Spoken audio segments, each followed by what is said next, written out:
All right, everybody. Welcome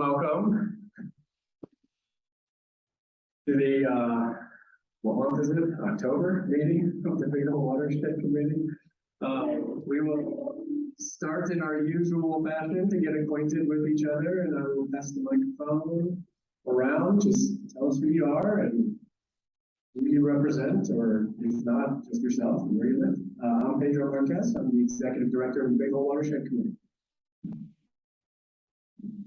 Danny Bowler from Butte. Tom Bowler from Butte. Morris Butte.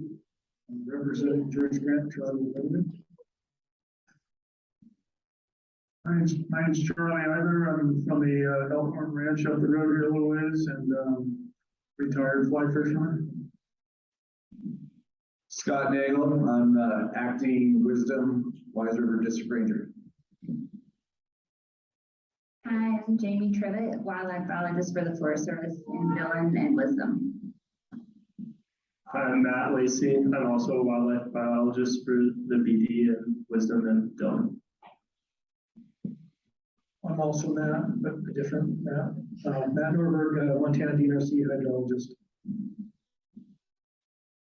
Sean Claffey. I'm the coordinator for the Southwest Montana Sagebrush Partnership and I work with the Nature Conservancy out of Dillon. Dean Peterson, rancher Upper Big Hole. Howard Warner, I live up on Minor Creek, west of Jackson. Jared Payne, Fish, Wildlife and Parks. Reinhardt, rancher. Vanna Boccadori, Fish, Wildlife and Parks in Butte. Diana Hutton, Wisdom. I'm Davenport, the Restoration Programs Manager for the Big Hole Watershed Committee. I'm Tanner Alpin, the Associate Director for the Big Hole Watershed Committee. Good, you guys are back. Let's make sure everybody gets a chance. Jenna Dillman with the Bureau of Mines and Geology outside of Butte. Ann Hansen from the Bureau of Mines and Geology as well. Ron Rebmeyer, Montana Bureau of Mines and Geology Groundwater Investigation Program. Jesse Newby, Dillon area wildlife biologist for FWP. All right, folks. That brings us up to speed. So let's go ahead and start with Matt and his climate precip report.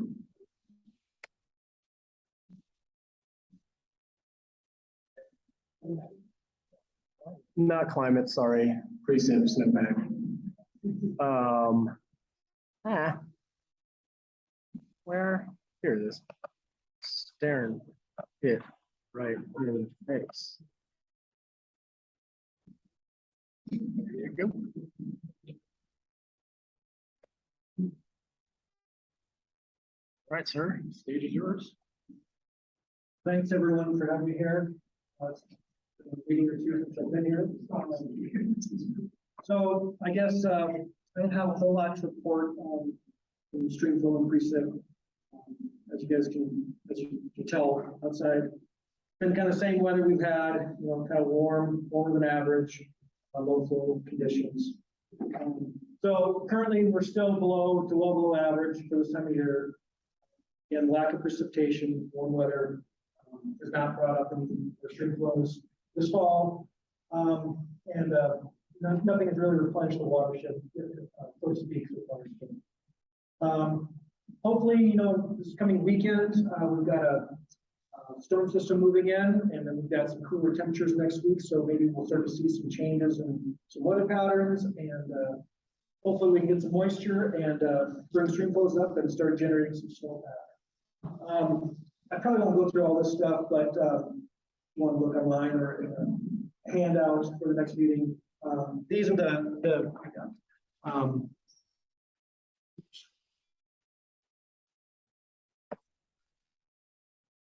oops. Here's the current stream flows as of last night for the Big Hole. The top, this right here, the USGS gauges, and these 4 gauges are the upper Big Hole that DNRC operates all the way down to Dickey Bridge. And then if we just continue to scroll down a little bit, We have hydrographs of each of those gauges, and you can see how we're well below the average for the median values for the center. Here's our current stream flows. Here's our median values, so we're well below. And this is indicative as we go through all these different hydrographs.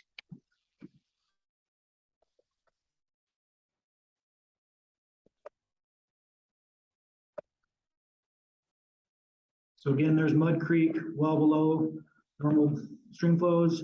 DNRC does not have our statistics up yet. Our period of record is not long enough for statistics.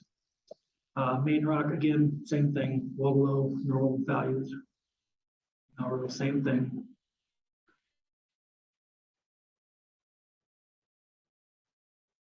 Okay, so precipitation.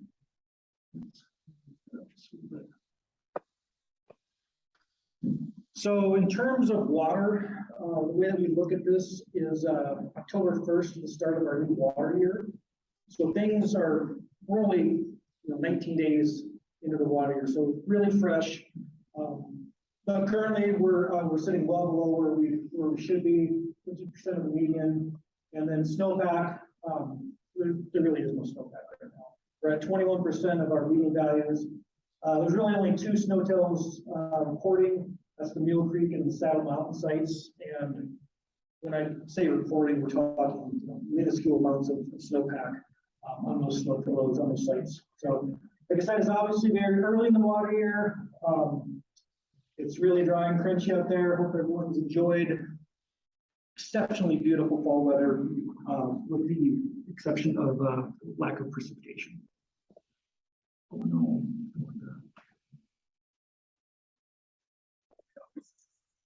It's not okay.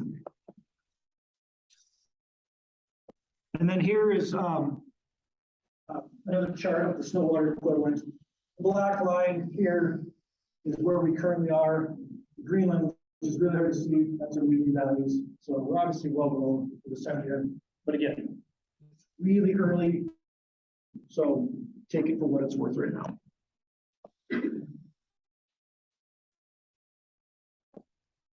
Probably no surprise to anyone. We're still in drought conditions. We're in a majority of the big holes in D2 category. Hot and dry weather, from the summer months has continued out through this fall. So hopefully we can start getting some weather systems moving in, and we can maybe get out of that D2 category. But here's the good news. Like I said, this is good news because we haven't really seen anything like this all fall yet. But the 6 to 10 day temperature and precip outlook show that we do have a system moving in, and we do expect to see some snowfall at higher elevations, rainfall at lower elevations, and the temperatures are going to be well below average for the next couple of days, things like that. As we move into our longer term forecast, our seasonal outlook, this is basically the same information that I gave the last meeting. But as we look, 3 months ahead through basically December, beginning of January, it's, when I say favorable, I guess I'm maybe a little scorned from last year. And so it's just getting good news is, kind of right. So what we're looking at, moving forward is equal chances of normal temperatures, and then maybe even a little above our seasonal or our precipitation from now till December. So that's good news. Again, these are predictions, outlooks. Obviously, we can vary substantially from basin to basin, state to state, things like that. But hey, take your wins when you can get them, right?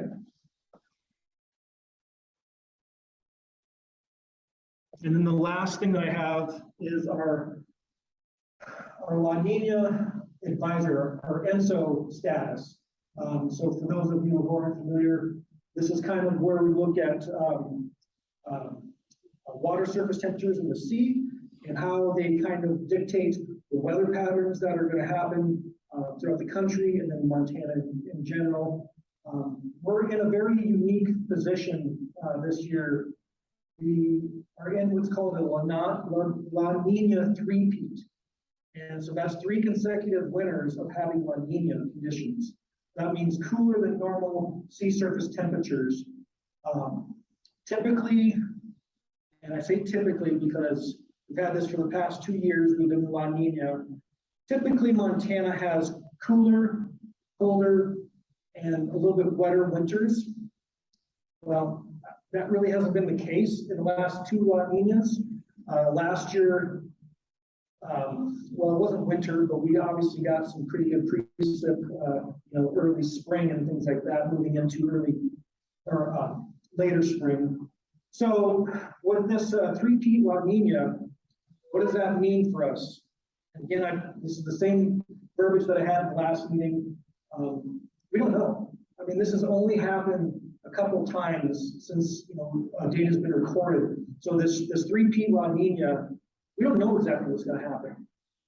I mean, I'm trying to be optimistic. I'm hoping that we do see those colder, wetter winter this year. Bolster that snowpack.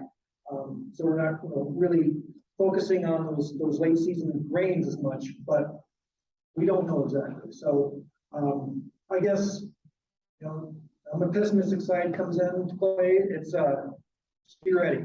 It could be another year like the past 2 years where we, especially last year was good with that late season or late spring moisture, and then you guys kind of saw what happened after that. The tap shut off again and it got hot and dry.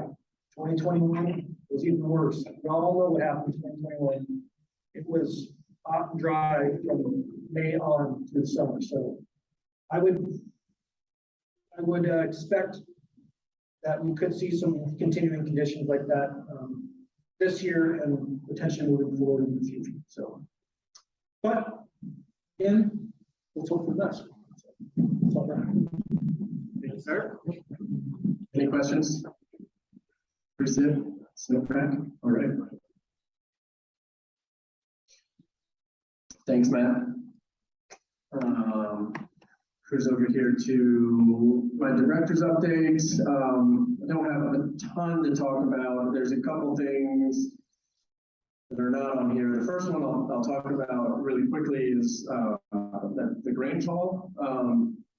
We were contacted by the folks that run the Grange, and basically the leadership, this Grange Hall is tied to a state Grange, it's tied to a national Grange organization. We came to find out that the folks running this hall are sort of running out of steam to keep it going. And they put a big call out to their constituents to basically get new board members and fresh blood to keep this place open and available. We are obviously very interested in that because we've been meeting here for 25 years. We'd like to continue. It's kind of ideal location, I think, for middle of the watershed. So Tan and I met with the Grange Hall folks, and we're not offering to, carry their water for them. We're also a nonprofit that needs to raise its own money, but we're very interested in partnering with the Grange folks and doing what we can do to keep this place available and functioning and open to the community. So those conversations are ongoing, and Roy's been very helpful in being there as well and helping us try to figure out how to make this work. But unless there's any objections, I think our idea as the committee is try to keep this place as our primary meeting spot. And if that requires a little bit of a financial contribution more than what we're doing now, I think that's well within our means to do. So we'll keep you posted, but they had elections last week or earlier this week, and they have a whole new crop of people in all kinds of positions with funny names. It's worth looking into the Grange organizations. Anyway, so hopefully we keep this hall. They have an expense that they have to maintain every year annually. Some of them have to do with the fact that the insulation is very poor in here. So Tan and I are looking into grants that might help them insulate better and not bleed so much money on propane costs every year. So little things like that, see if we can help. Continuing on, I'll just talk about some Wise River measurement and irrigation projects. So we're just getting some pre-contract documents to the DNRC. They've got some money for us to basically get the irrigation infrastructure in the Wise River shovel ready, with some design sheets and just making sure we understand the system, make sure everyone's water rights are going to be, you know, part of any infrastructure changes, make sure everyone gets all the water they're supposed to get, and make sure that there's measuring devices on any new infrastructure that we put in. So that'll go a long way for us knowing how much water is available and where conservation can happen. Ben and I have been measuring flows all year. We took down some temperature monitoring devices today. If anyone knows people in the Wise River area, please ask around if there's a T-post and a PVC pipe and a true track that was in it on the little, what's the name of that? Meadow Creek, just this way of, sorry, that way of Wise River. It's gone. I don't know what happened. It was visible from the road. It wasn't the irrigators that used the creek, but it's gone. It's a true track. That's like a $400 instrument. I don't know where it is. The rest of their stuff we recovered, but anyway, we're missing a true track. Short of that, we've got one more monitoring day, and then we'll have a boatload of data of flows and temps all year throughout the Wise River, below all of the major ditches, and in a bunch of ditches themselves. We're coming up with, with our partners, see what we can understand about the system and where we can make improvements and help folks out. So that's really the whole deal. It's a tiny, very amateur version of what these guys in the back are doing in the lower river as far as understanding water balances and stuff like that. So the last time we met, there was a lot of conversation about the proposed fishing regulations. We don't need to talk about them anymore because they're off the table. They just dropped off the table. That's all I have to say. I wanted to give a quick update on, I sent out to the governing board, Madison County floodplain permit folks sent us a floodplain permit, and I was just tickled by that because we normally don't hear from those folks, but it's actually in the floodplain regs for all our counties that the floodplain folks have to consult or at least share new floodplain permits with the watershed committee. And they did. There's a new gal that took over the position, and she read the regs and followed them and sent them our way. It was a pole barn that was going up near the river, and there were some concerns that, folks say it's a pole barn, but then it becomes a residence. So we made sure to require an affidavit or a signed document that says we won't convert this to a dwelling. And they did, and it's all done. So that's cool. So for everyone that was involved in planning efforts on floodplains and stuff for years and years and years, like it's paid off and it's working, and there's a little bit of a better system there and some accountability. So I thought that was neat to report out. There's been some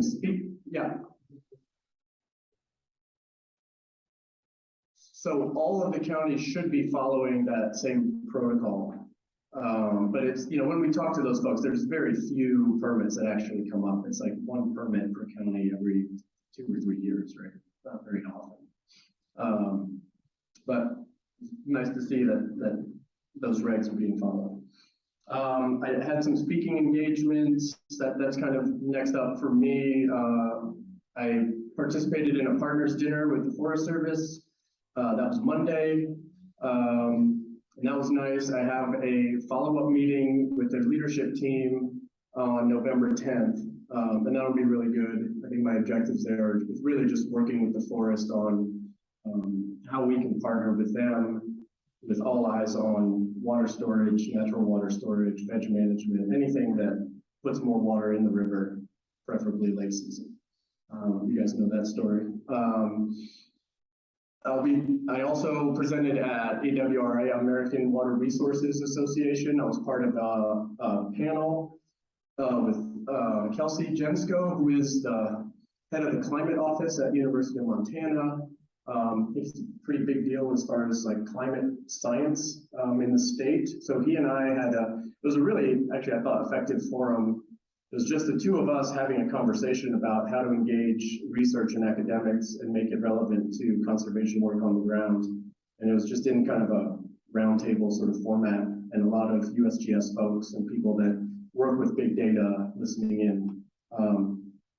And you know, I talked a lot about how we work with our agency partners with water and understanding the systems and all the good work that you see presented up here. So I thought that was a pretty effective format.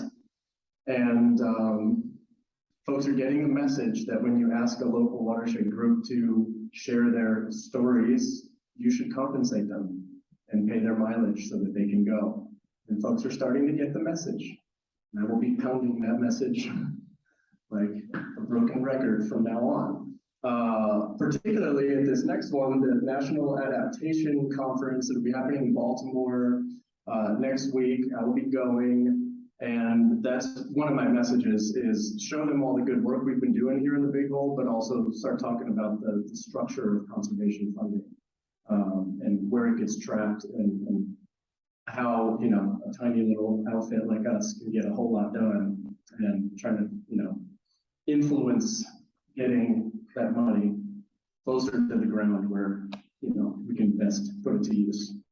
And then following that, I will be going on my way home, and I'll stop in Laramie, Wyoming, and talk to the Albany County stock growers who are just very interested in our work holding back snowpack and trying to augment late season flows with restorative practices on the landscape. That's it for me. I wanted to, in meetings with funders and private donors, I keep getting asked kind of what's your multiplier, you know? I've never really gotten down to the bottom of this, but the question is, for every dollar I as a citizen donate to the watershed committee, what am I getting? How are you guys multiplying that money? So I went back into our files and I found that actually for every dollar donated in the last 12 years, we on average bring in 3.7 in grants. So that's almost a 4x multiplier. There's been some years when it's been 10 times, but never less than 2, I think. But anyway, I thought that was very helpful. So now if anyone asks, and as you guys are out there, as I know you always are, telling people about our good work and telling them they should contribute, and if you ever get that question, now we have an answer. 3.7. And there's a whole lot of other ways that we can do the math here, and I've sent some of our board members this question, like what other metrics would be interesting for you to see as far as the stuff that I can pull up from our accounts. So I'm interested in that, and that's, I think it'll be a handy fundraising tool. So that is it for me. I probably missed things. We still have maps. I think we've got about 12 of these left of the first print run. They always live here, so any point anybody wants one of these, 25 bucks. All right, that is it for me. Any questions? Okay. Who's next? 10, I always get this wrong. Steering committee. Any updates? No. We have one. Yeah. We have one. We do. We'll be meeting in November. Trying to get the 5 of us on the same schedule was quite ridiculous this time around. I don't think we even have a date yet, but I think it's the 17th or 18th. Okay. I think you should put both of them on your calendar. Just don't plan anything else. Yes. So we'll have 2 back-to-back steering committees meetings, one November, one December. Quarterly, that's how we do it. Ben, are you up? Yeah,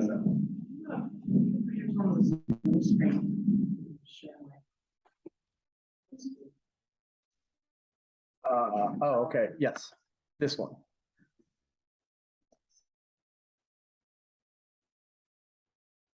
Perfect.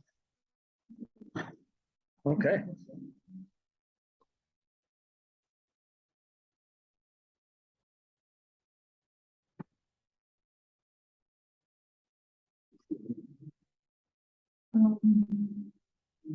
Doesn't have one close spring though.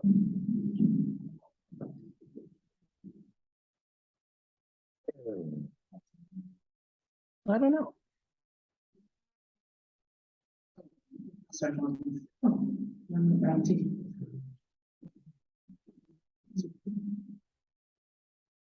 Yeah, hit that full screen button. There you go. Okay. All right, so I don't have much for a wildlife update today since the wildlife experts are here. But I'll just give a quick update on the 2022 Range Rider program, which is wrapped up.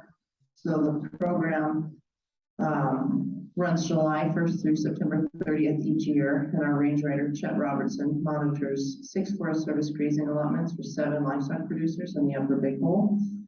And he looks for predator activity, livestock condition, and helps to locate injured and dead livestock to try and get wildlife services out there to confirm them for reimbursement. So this year, there are a lot of wolves, black bears, grizzly bears, and mountain lions active on the landscape. We had photos via our game cameras and tracks from several of those. And Chet found 3 calf carcasses, but unfortunately none were able to be confirmed by Wildlife Services this year. One was eaten by a bear, one looked like it had died from disease, and one was just a skeleton when he found it.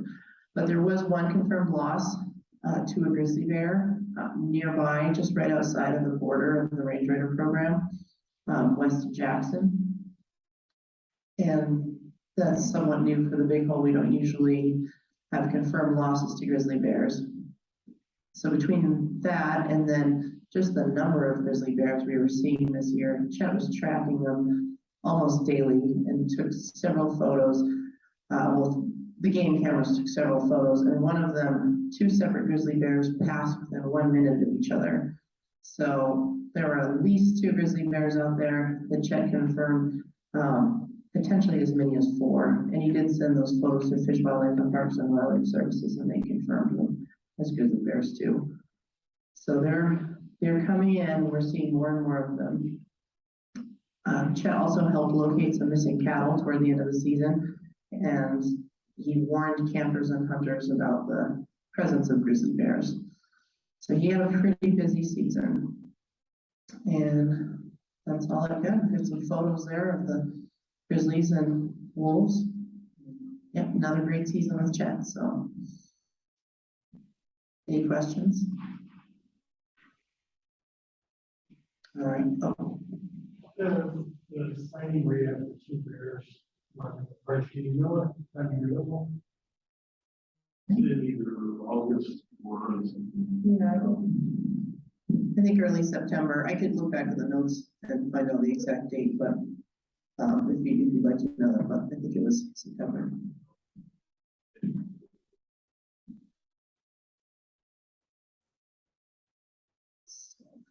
Oh, and actually, he just told me before the meeting that there was wolf depredation on the allotments right after Chet quit riding. So, right, they are. All right, and so that's it for my wildlife update, and then I'll hand it over to Ben for a restoration report.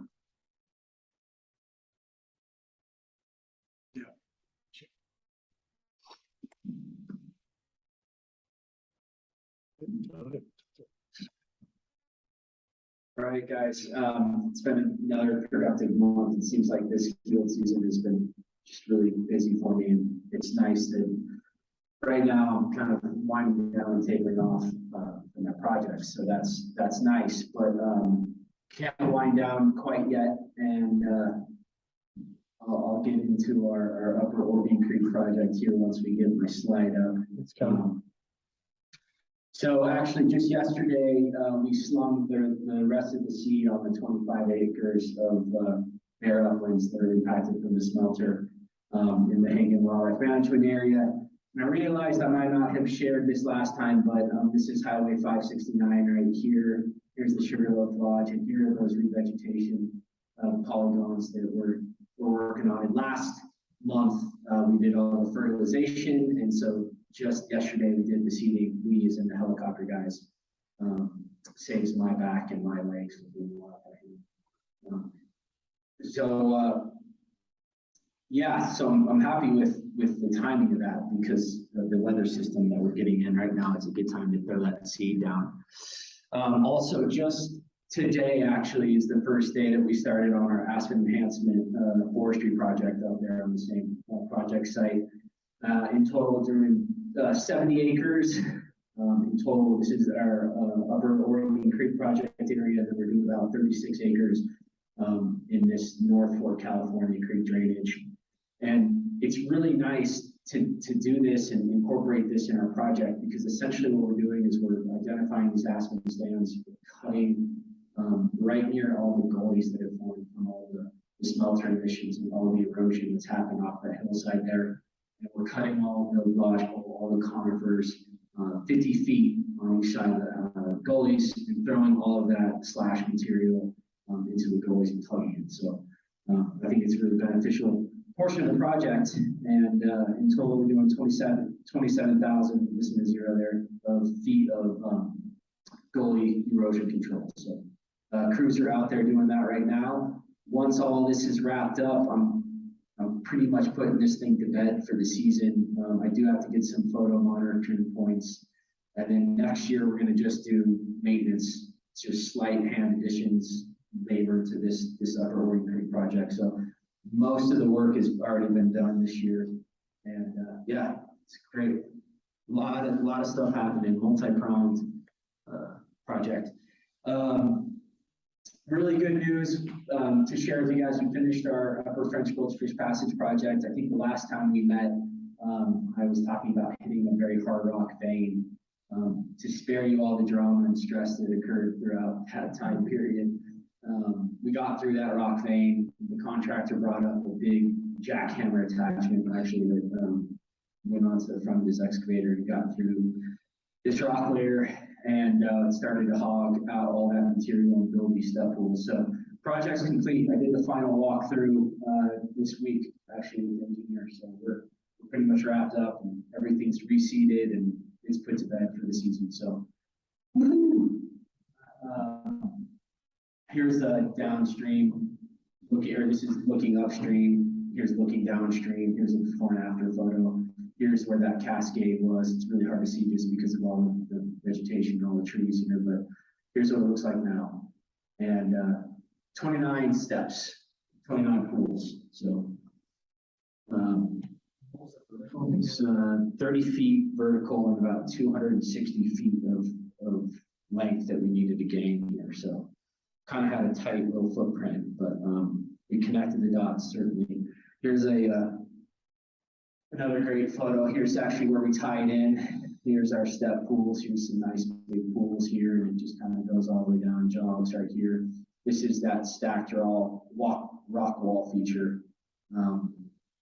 And so this was a do not disturb. So looks great. I think that it's going to take the fishies a little while before they can actually start climbing up this thing, because I've been told that it's just a mature fish that will be climbing up here. And so I believe that there's some fish in there right now. I think Jim has stocked it, not this creek, but I think they're starting the beginnings of their restocking efforts in the French Creek drainage. So another cool part of the Upper French Gulch project was this bank, this high eroding bank here. And Jim also put it on my radar that this was a sediment input and was one of the last remaining upland sediment sources in the whole creek. And so as part of this project, I was going up there. Last week, we went up with some hand crew, the MCCs, and did some erosion control. It's kind of fun. I was experimenting with these log steps and tying them into the hillside. We slashed it, I seeded it, and I think these little benches, it's kind of like classic terracing work, basically, that we did by hand to try to get some benches for seed to establish here and kind of hold this bank together. So it's pretty fun. You have to say that this project was the first one that Ben took years ago and was stewarded the whole thing start to finish.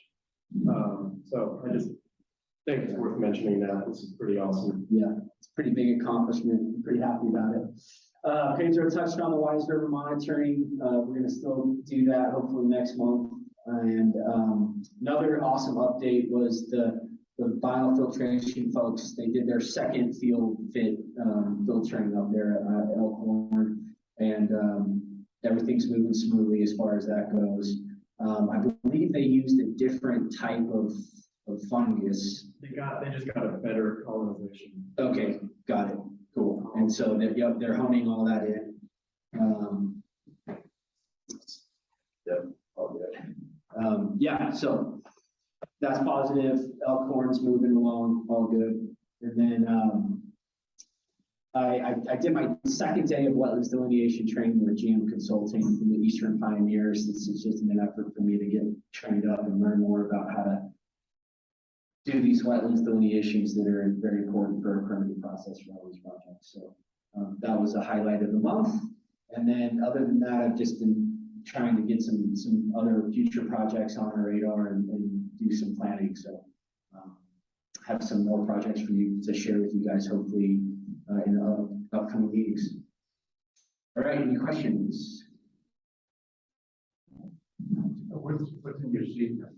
Very Yeah, there's about, they're mostly grasses, and then there's some borbs, some lupin. I think there's Rocky Mountain bee plant, Vanna, I think, blue bunch, I think's in there. Yeah, Idaho fescue, we got that in there. So it's actually a really good. We have arrowleaf balsam root in there. Yarrow. Yep. It's a good upland mix. I'm actually one of the favorites. I don't know. That makes. Not, didn't we start putting it in was.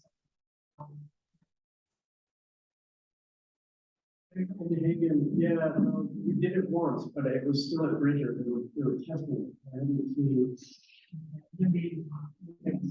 yeah, but it's probably up there by itself. Congratulations on your finishing your project. Pretty cool. Just curious what species of finch do you have on?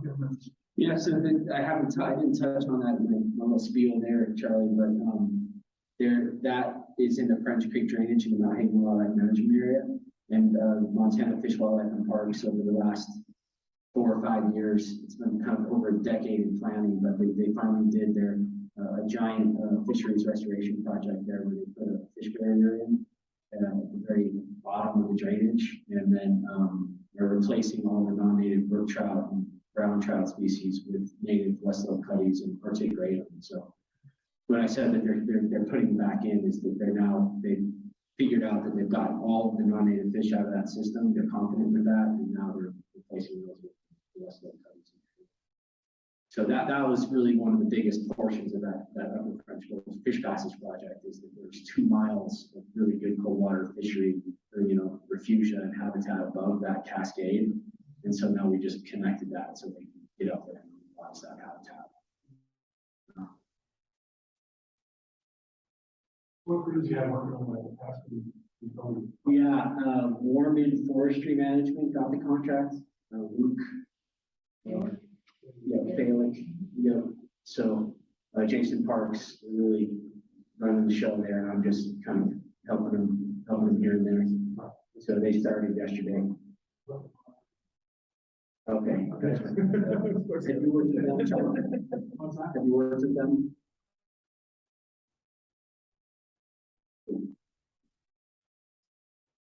I hear they work fast, so it's going to happen very fast. It's 70 acres, I think, they'll blow up. So they're pretty fast. All right. Cool. So I guess from Mount Hagen, I guess that means can't laugh at the folks that are in their nice fishing gear going to fish. Now they actually might catch something. Okay. Are we in additional new business? Anyone got new business? Otherwise, we do have one update here from our Bureau Lines team. I'll just hand it over to them real quick. So everyone that was here at the last meeting heard a little bit about our project between Melrose and Glen for the groundwater study. So after reviewing some of the historical information that we have at the Bureau and looking at our existing data and where we collected in the past over 20 years, we're going to move the whole project down to Glen, which is so the project will run from the USGS gauge at Colsta Bridge down to the notch now. And so we'll be focusing in the groundwater or surface water system in that area for our study going forward. And so same thing as we were doing before, just in a different spot. So we'll be looking at developing a groundwater flow model for that system to better understand how the groundwater surface water are interacting, and then how that's affected by changes to irrigation practice and infrastructure over the last 20 years, and then be able to do some predictions going forward based on what we model. So the more real world data that we can get into that model, the better the outcome is going to be and the more useful for everybody in the model. In addition to that effort, we'll be developing a water budget, or in support of that effort, we'll be developing a water budget for the whole area of Glen. So that's sort of an accounting for the inflows and outflows to the groundwater system and the surface water system. And then Ann Hansen, who's also at the Bureau, she's going to lead up working on doing some temperature imaging of the river. So we'll actually run the river a few times with a thermal imaging camera and actually look for where groundwater is returning flow back to the river, and tend to focus on times when groundwater is expected to be cold return, right, relative to the surface. So some exciting stuff we're going to do down there, and community support's always really critical to our work. So the more groundwater measurements we can get, the more head stage measurements we can get in irrigation infrastructure and flow measurements we can get to understand how much water is going back into the groundwater system from our diversions, the better the outcome is going to be, and the more useful to management of the project will be. So that's what we're doing going forward. And I think I'm going to talk more in depth about the project. I think I'm on the agenda for November. So I'll actually present some slides on what we're doing, and hopefully have some initial monitoring stuff to show what we're setting up. Jen Billman, who's one of our hydrologists, she'll be the primary field contact. So once we get everything set up, she'll be the face that most people see down here. So if there's any questions on the project, we have sort of a one-page summary fact sheet for the Glen area project. It's very similar to the last one because, like I said, the goals are pretty much the same. We're just shifting the area to where we have a little bit more history of data collection and monitoring. And then we also have sort of a summary pamphlet on what the groundwater investigation program is at the Montana Bureau of Mines and Geology. And it also has quite a listing of the projects that we've done, the type of work we've done.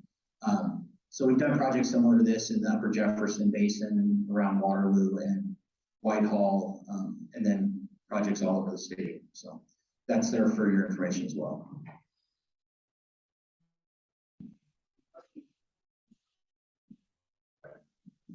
All right, thanks everybody. Let's take a break. We get a full 10 minutes. And then we'll come back and hear from our wildlife specialists. All right, have some coffee, get some treats. See you in 10.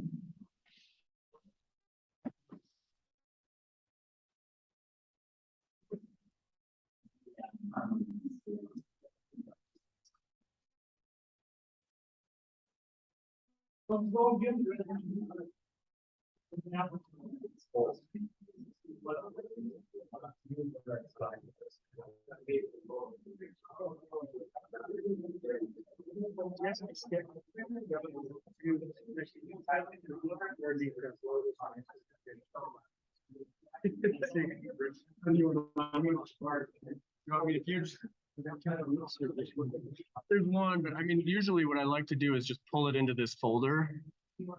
Yeah, I can just do that now. Show me right. It's weird. It's like all of a sudden the computers like just changed what their ports are. I feel like you used to get a laptop and there'd be like 3 USB ports. Yeah. And then all of a sudden it's like HDMI and there's no more ports and you know. Okay, Mr. Kingston. Then it's so long since I got here. Yeah, I know. Oh, it's just this one right here. Slideshow 22. Okay, sweet. Let me just.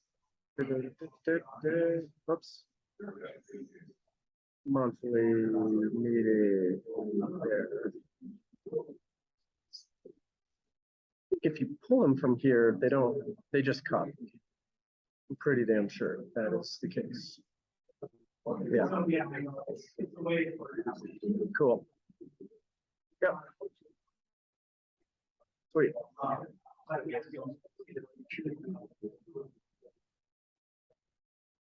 And then I've been told that you can just pull these things out. Very good, sir.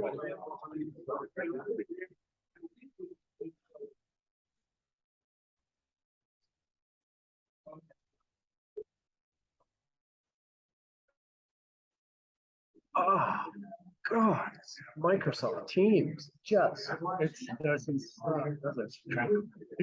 it's just, I'll be in the middle of my work, it's like every day, and then things like freeze up, and it's like Teams is starting up. I don't use you, Derek. Oh, my goodness. Just wild. All right, let me get that stick from there.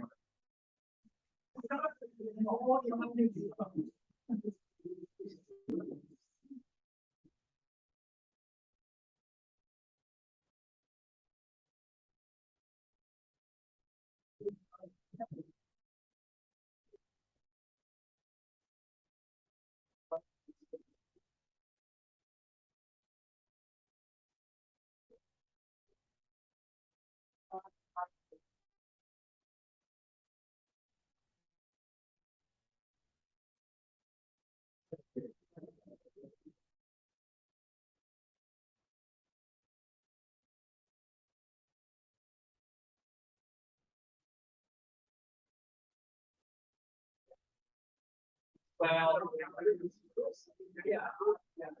No. Hopefully, semi-perfect.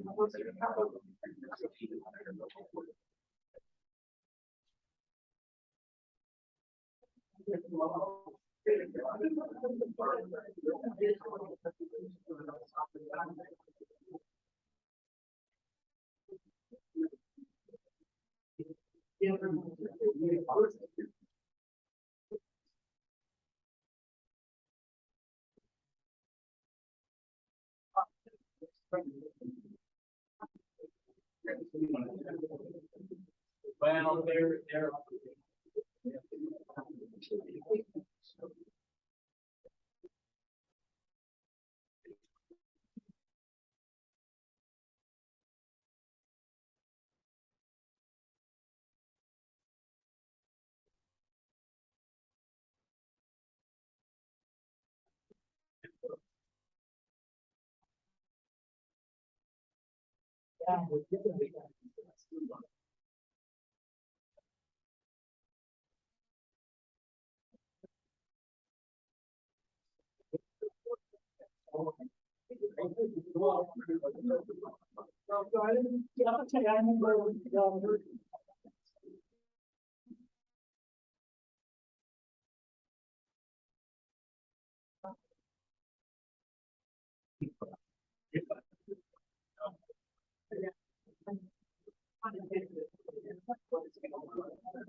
Yeah.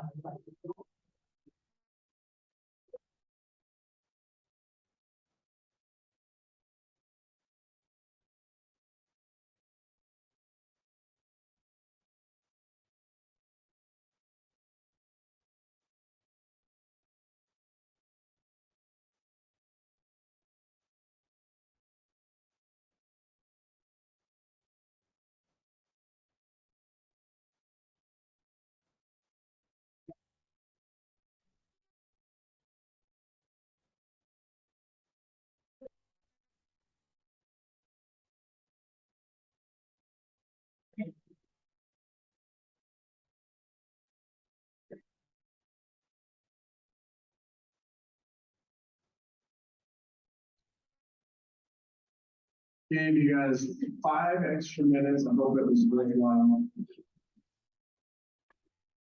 We're excited to have our FWP biologist with us tonight. Jesse, you first. Jesse first. We've got Jesse Newby and Vanna Boccadori. Favors here at the Grange Hall.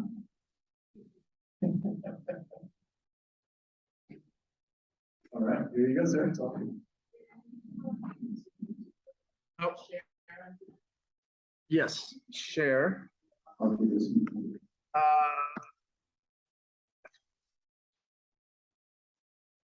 Wait. Oh, help. What?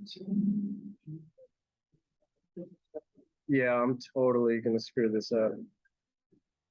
I got too much. Oh, is it this thing? Yeah, go to Zoom. Okay, that. Yeah, share. Ah, thank you. Yeah. Okay. There. Is that okay? Yeah. Okay, I'm gonna pull this thing out. Yeah, that should happen. Okay, well, thanks for giving me some of your time tonight. So I just threw together some updates that I thought might be of interest. And I was gonna just kind of burn through them and talk about some of the highlights, but if there's anything that you have a question about or want me to clarify or go into more depth, just please interrupt me. I'm happy to take digressions and go into more detail on anything here, or if you have other questions. So don't hesitate to just ask a question. So the first, well, I'm off to a rocky start already. Oh, yeah, I don't know if Sure. because that thing's not plugged in. So you got the laser there and Just, there you go. One. oh Lord. Oh, wait, Yeah, if you do that, that'll go. It should go. There. okay, Yes. now we're Doing things. kind of crazy. Okay, so this is kind of a public service announcement, just a reminder that for the hunters out there, our hunting regulations have seen a lot of changes since with this most recent season setting biennium. And in the season setting process, we're directed to try to simplify our regulations by combining hunt districts, reducing permits and licenses, eliminating district portions, and eliminating split seasons. For example, the 2-week ambulance season in pioneers. And so in terms of some of those boundary changes, one of those is in this Hunt District 329, which has been expanded to include what used to be the west half of 328. So now that 329 boundary just follows Highway 324. This didn't really trigger many changes to elk and mule deer regulations. The elimination of portions did create some changes. So there was there it is. So there was a portion in the northwest part of that district where the 321 elk B license was valid. It's no longer valid there. It's just valid in 321. Some bigger changes occurred in Hunt Districts 331, the East Pioneers, and 332, West Pioneers. This was combined to make one Pioneer District, now called 331. And this did trigger some different changes.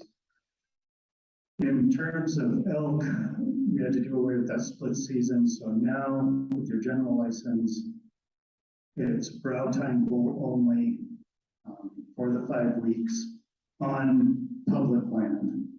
On private land, you can still hunt antlerless elk for all 5 weeks of the season now. In addition, that 399 multi-district elk B tag is no longer valid in the Pioneers. There is a district-specific B tag. There are also some changes to mule deer.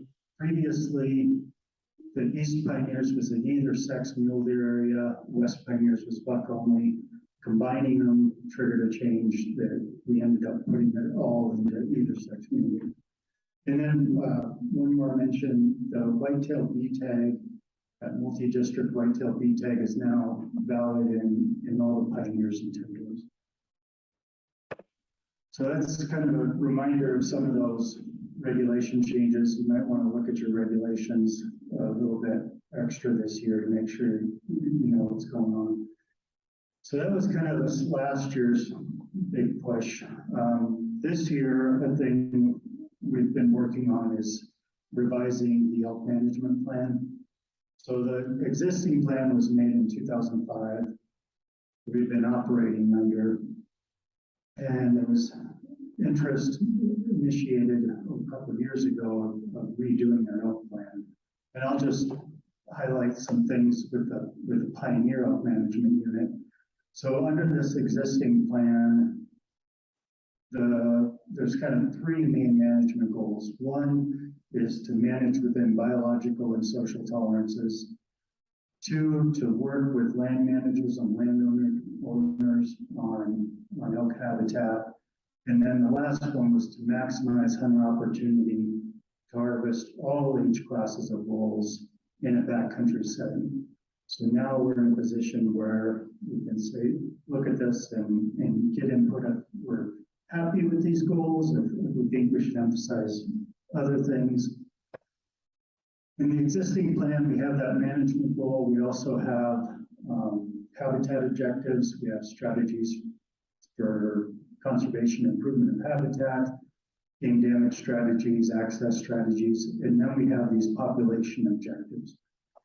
And we've conducted some scoping meetings, and Dylan, you, Wisdom, and other areas around the state to get input on some of these objectives. And we're tasked with really focusing just on these population objectives.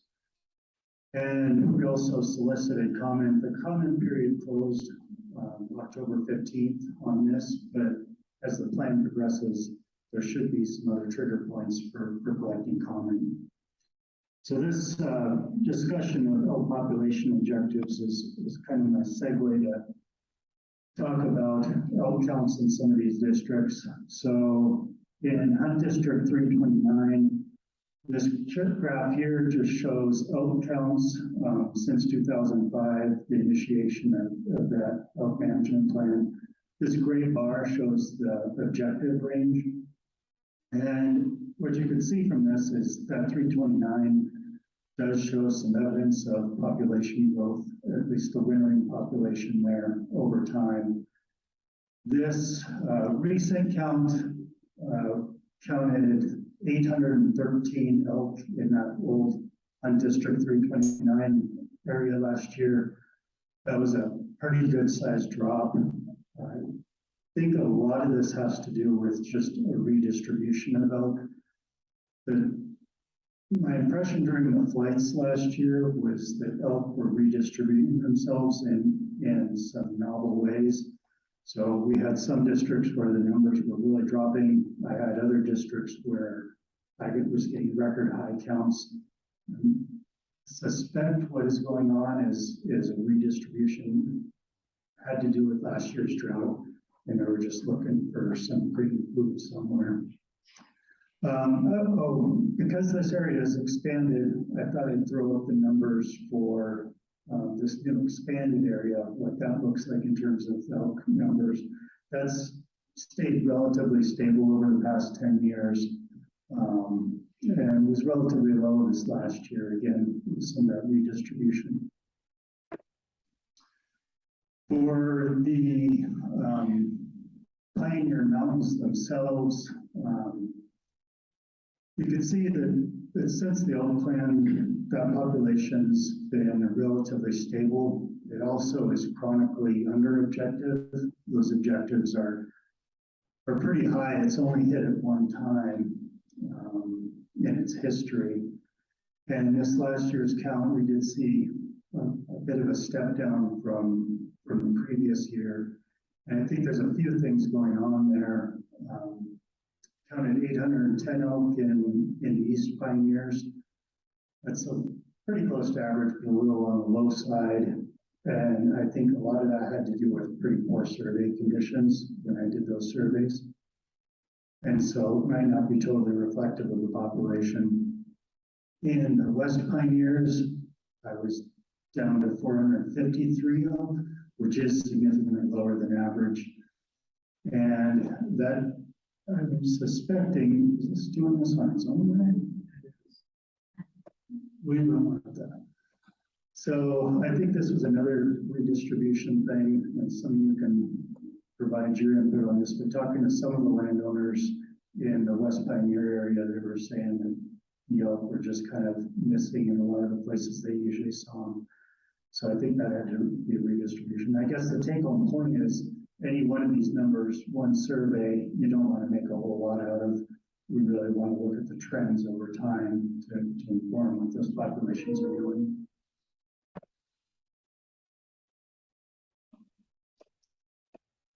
So another part of those objectives is route time bull objectives. So the objective is to keep a minimum of 10 bulls per 100 cows.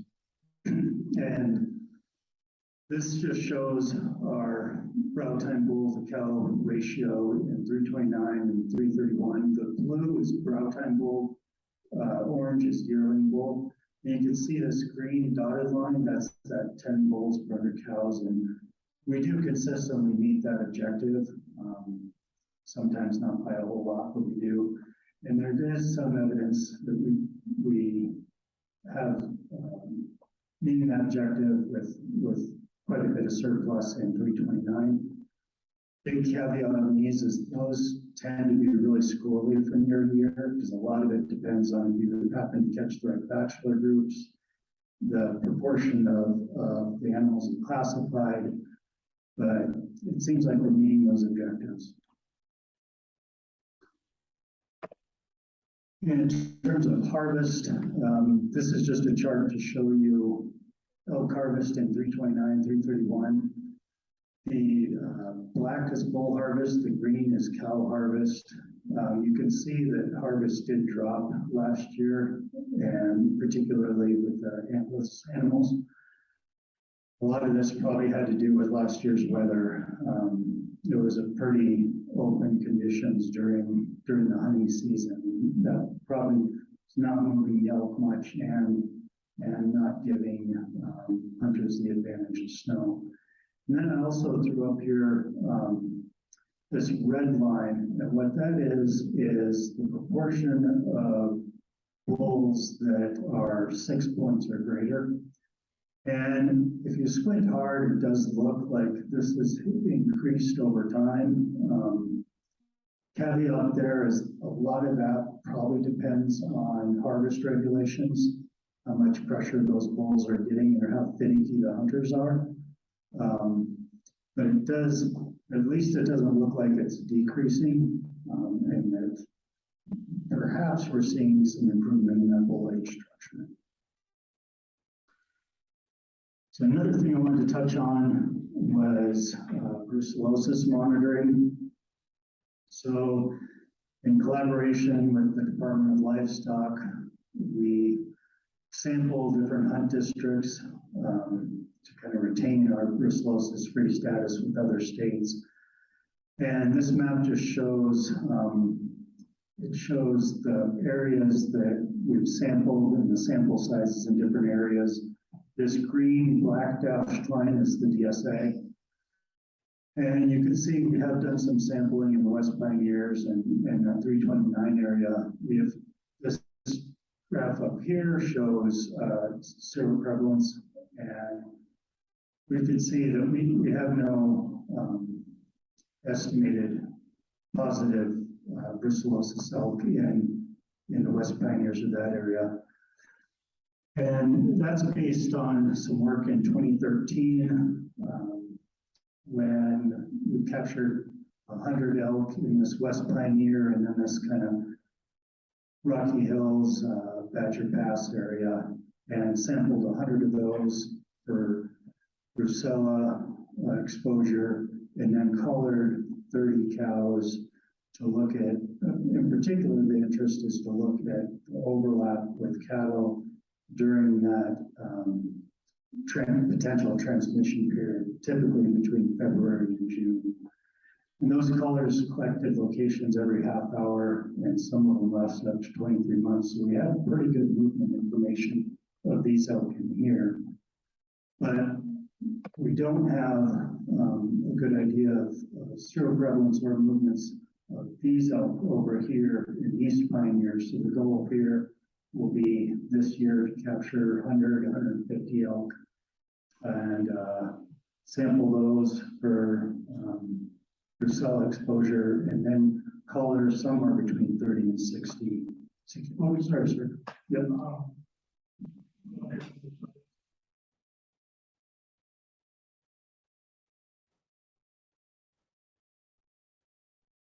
So it's becoming somewhat dated, yes.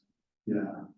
And so these capture efforts, you know, it is kind of a heavy lift to go capture 100 and test 100 elk. So it kind of moves around the state. And so the goal ideally is to revisit areas every 7 to 10 years.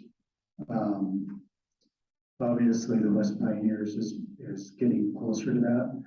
This year, we haven't sampled really the East Pioneers or at least much of that area. So that's kind of the priority. Next year will probably be the Highlands. Yes.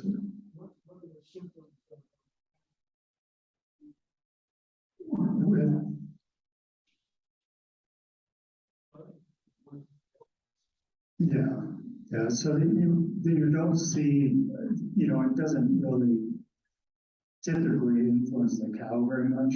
What you usually see is if they are seropositive, a portion of those will abort a cow. And it'll be, typically what happens is it'll be their first cow. And then after that, it typically doesn't have any effect on subsequent reproduction. So it's just kind of a first cow.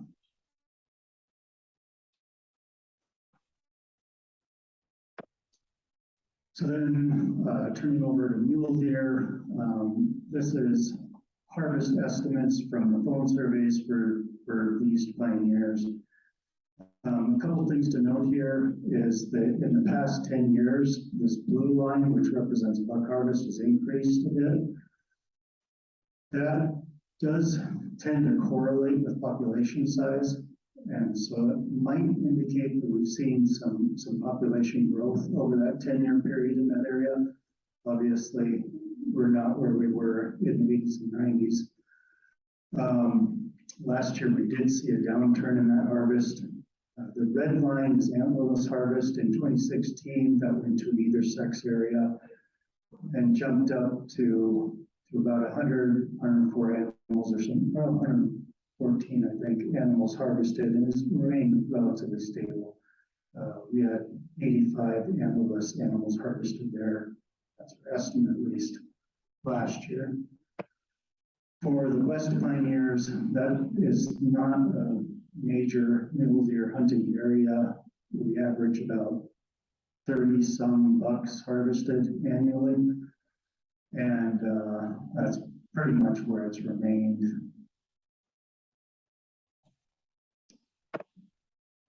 And 329, again, we see this increase in the past 10 years of that buck harvest, but this one's a little complicated because during that same period, it was an unlimited buck license.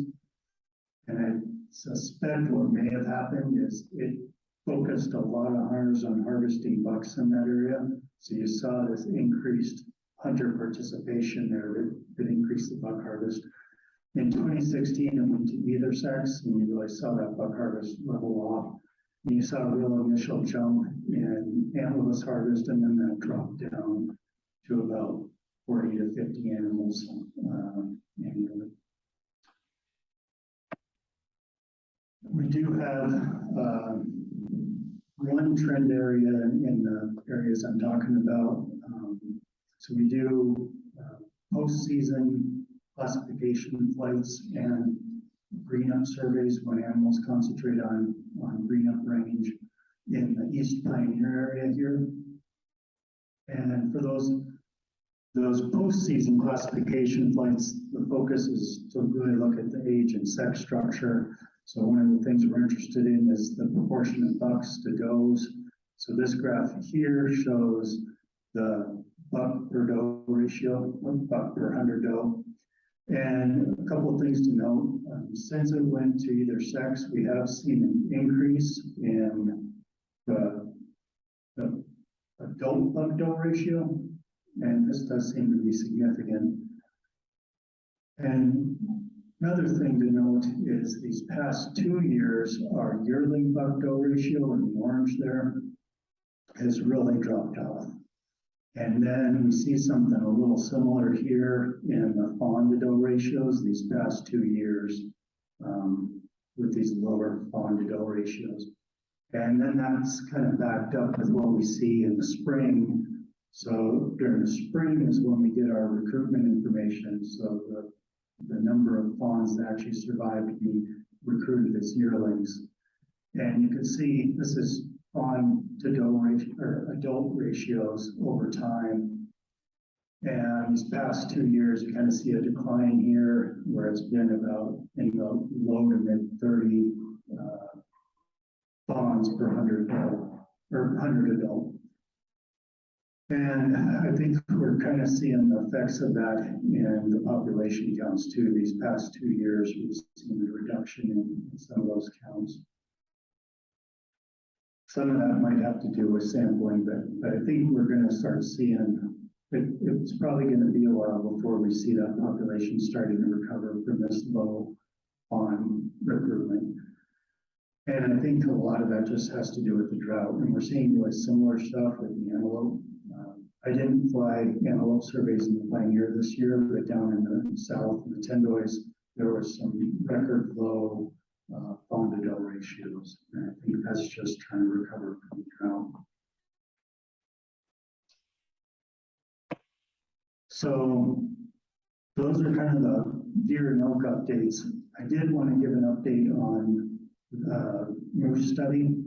which a lot of you are familiar with. So for those of you that aren't, Montana initiated a moose study in 2013. It was slated to run for 10 years.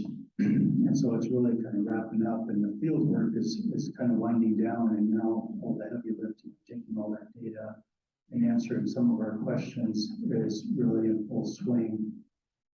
And this project was initiated at a couple different goals, and one of them was to develop a cost-effective monitoring strategy for moose. And so part of that was to take what data we had and try to calibrate it and see how effective it was at tracking those moose populations. And by and large, that was a little disheartening. It seems like a really easy ask of how many moose do you have, or if the population's going up and down, but this is an exceedingly hard thing to get at. There are some places where aerial surveys kind of make sense, like the Big Hole, but over most of the moose range, you know, they just can't be effective. So that had us chasing ideas for trying to develop a new way to monitor moose statewide. And we do have one thing that does actually show some promise that Nick DeCesar, the project lead, has been working on. And this capitalizes on all those elk and deer hunters that are out there all rifle season. And in a similar way to the We Get Our Wolf estimates, we included a question in those elk and deer surveys on if a hunter saw a moose, where they saw it and when. And so we ran that for between 2012 and 2016, averaged about 45,000 hunters a year surveyed, got about 4,000 observations, ran us about $14,000 a year. And it gave us a lot of observations that were really well distributed across moose range. So this gives us a pretty good idea of where we have moose. But what we really like to know is an idea of those abundances. And so to do that, you know, the sightings are great, but what you really want to know is you want to know how many moose that are out there that you're not seeing. That's always the trick when you're trying to get a population estimate. So to do that,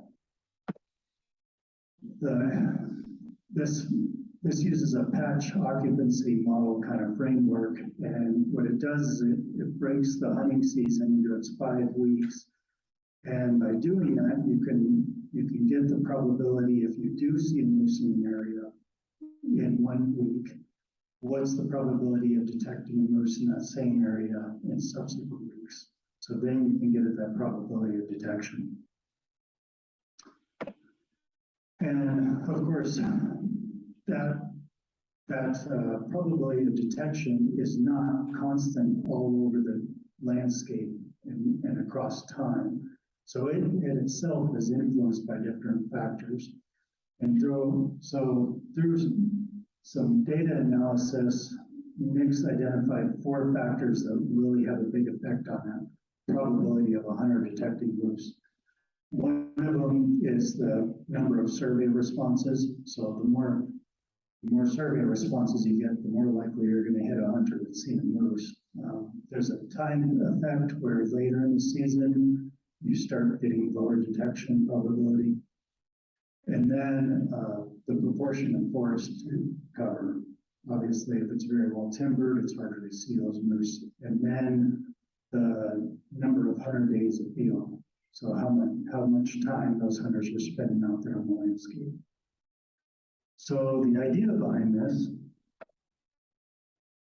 is you get these observations, and then you can break it out for different districts, the average number of observations you get a week.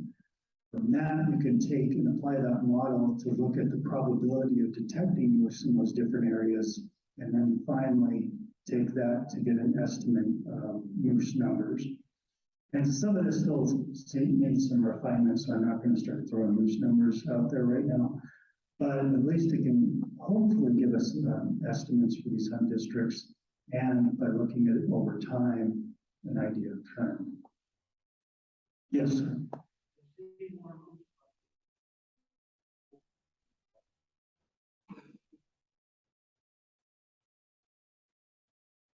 I haven't watched it. Oh, probably 3.5, 4 small palm. One cow got that.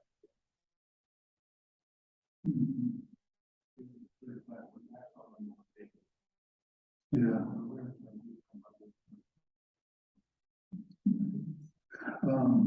Yeah, there will be some haystack references later too. Yeah, well, I think that, what you're describing, I think it has to do with that change in detection probability over the hunting season.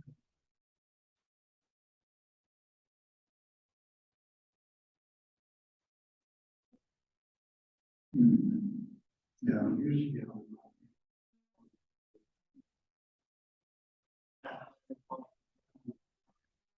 About that.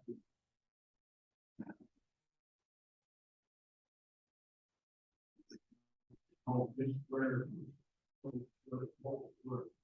Yeah.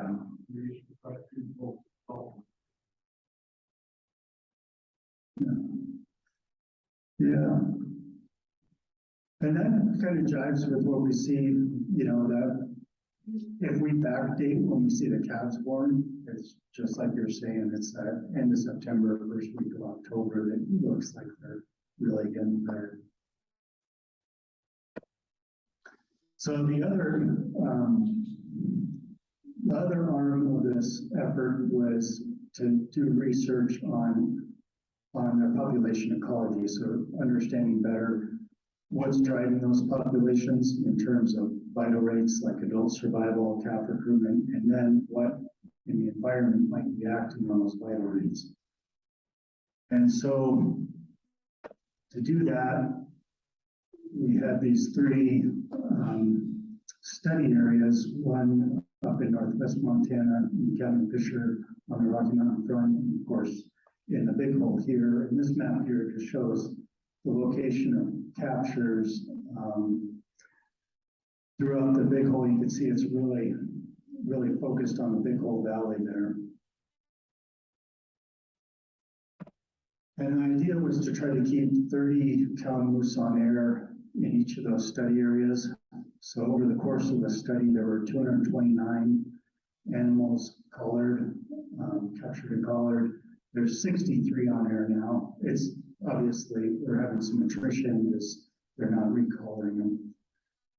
And this is probably a good time to give a thanks to the landowners. If you looked at those locations of all those captures in the Big Hole, pretty much all of it's on private. None of that work in the Big Hole could happen without the cooperation of landowners. So from this, what we're seeing in terms of some of those vital rates, namely adult female survival, this is just a graph that shows survival probability through a year starting from where we count the biological year starting in May 10th. And you can see that these numbers here correspond to the different study areas. We have the highest survival in the Cabin Fisher area, Cabin Salish area in northwest Montana, at about 89%. And then we've seen the lowest in the Big Hole area at 0.85. And particularly early on the study, the survival was quite low. And what we were seeing was a lot of mortality where the elk were just tipping over. And because adult female survival has such powerful influence on what the population does, it created a lot of interest in trying to figure out what was the source of these mortalities. And so this is a chart showing the cause-specific mortalities on these kill site investigations. And just a couple of things to note here. Almost the lion's share of them were health-related mortalities. And if you focus this down just to the big hole, this would be even more so. There's almost all the mortalities in the big hole have been health related. And so this creates a lot of questions of what exactly disease or parasite is involved in all these mortalities. And we don't have a really clear answer on that. But one thing that does keep popping up is a relationship with Aleoptera. And so this is a roundworm that its adult phase, it gets in the carotid artery of the moose. And what we see is animals that are infected with Aleoptera have a higher probability of dying from some health-related incident. So this here just shows animals with Aleoptera or without, and the probability of mortality increase. Or you can look at it by the number of worms that were going into the carotid artery. And you could see as the number of worms increase, that probability of mortality increasing. When you get, about 30 worms in there, you got a pretty good chance of having that animal die. What we don't know is what the actual mechanism is causing mortality, either acutely or chronically. But this Aleoptera does keep popping up. And then calf survival, there's a similar graph here showing calf survival through their first year until they're recruited in as yearlings. And what you can note here is that pretty much the study areas are pretty similar. Both the big hole and the cabinet fisher are about 44% of the calves survive. Kind of. What this seems to be missing is we suspect there's actually a lot higher mortality in that cabinet fisher area, particularly in the first week or so of life. And we think what's happening is we're getting some of that early mortality and we're not picking the animals up to even see the calf to see that it was present.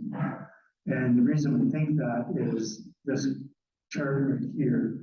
So what this represents is when we capture animals in the wintertime, we test to see if they're pregnant. So we have an estimate if that animal's pregnant or not, and then we can ask, well, for those pregnant, what proportion of them do we actually see the calf with? And you can see most part, 85% of the big hole animals we say are pregnant, we see a calf with. In the cabinet fisher area, it's 69%. So we think we're having this kind of early mortality, probably predation related. In terms of reproduction, this just starting over here on the right, this graph here shows pregnancy rates for adult cows. So this is 2 or over 2 years old. And you can see pretty similar between the study areas. The Rocky Mountain front are doing a little bit better at 88% pregnant. Where you see the big differences in yearling pregnancy rates. So we haven't documented any yearlings pregnant in the cabinet fisher or the big hole. About 40% of yearlings are pregnant on the Rocky Mountain front. And that's, the sample sizes are pretty low, so you can only make so much of it, but it does seem to be a big difference between these areas. And then twinning rates, kind of similar. We see about 7% of litters as twins in the cabinet fisher, which is kind of typical of Shiras moose. I think of the colored animals, we've only had one that had twins documented in the big hole, and then 21% Rocky Mountain front. And those, both the yearling pregnancy rates and twinning rates tend to correspond well with forage resources. So if the population is a long way from carrying capacity, there's a lot of forage resources, we tend to see more of that twinning and yearling pregnancy. And then that translates out to what we see for fecundity. So fecundity means number of calves seen per cow, and you can see it's just over 1 in the Rocky Mountain front. So we think there's a, they're just in better nutritional condition over there. So that has raises some questions about forage. And so what they've been doing recently is kind of exciting is they've been getting pellet counts not only from winter, but from summer, so we can look at their diets in the different study areas. And this chart here shows the proportion of different species or genuses in the winter diet of moose in the 3 study areas. We don't have this for summer yet, but we do have a list of the species. So this will be pending. Just a couple things to note. One, in the big hole is the dominance of willow. 70% of the willow, of their winter diet's willow. And then that's followed with grasses and sedges, which are pretty much all getting from haystacks, we assume. And then in contrast, well, in the Rocky Mountain front, they're still, their main go-to is willow, but it's less than 40%, and then they're hitting things like dogwood, birch, aspens, things like that. So there's a more of a breadth in their diet on the Rocky Mountain front. And if you look at the species they're eating throughout the year, you're documented, I think it's about 10 shrub species in the big hole they're using throughout the year, 6 of which are willow. Contrast that to the Rocky Mountain front, where they're hitting 23 different species of shrubs, 16 different species of willow. So very likely could be that having that diversity of resources that they can get, it may be putting them in a better nutritional plane. So what we've seen across these past 9 years is the populations in all 3 of these study areas have been stable to increasing. But what's really influencing them tends to be different. On the Rocky Mountain front, we think, pretty good forage resources available that puts them in good nutritional condition. We're seeing results of that in fecundity. In the Cabinet Fisher, I believe there's some really early calf predation. That's probably the most important thing in that population. And then what really drives population most powerfully is that adult female survival, particularly in the big hole with parasites and diseases. So I can turn over to Vanna or answer any questions. Yes. What's the life cycle of the worm? And is there a host? Yeah. So moose are actually a dead end host. So they're actually not. They're actually not a suitable host for Elaeophora. So Elaeophora can't actually reproduce or effectively reproduce in moose. Their primary host is mule deer, and that's usually what's driving the population. And the vector is horseflies. So horsefly will usually nail a moose between the eyes or something, and carry it to. Well, they're probably not carrying it to another moose because they can't reproduce in moose. So one of the odd things about this is, so we have pretty good Elaeophora lows in the big hole, but it's not like the big hole's that silly with mule deer. So what else in the environment is making it so prevalent? And maybe it has something to do with the horseflies and the prevalence of horseflies and their overlap with the moose. That's that worm. I don't make me feel that. I don't actually know. No.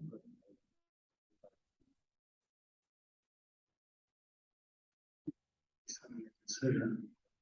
I mean, the problem with a lot of these wildlife diseases and actually is finding an effective delivery system to actually get enough animals, and then getting, repeated deliveries of it seems to be a big challenge.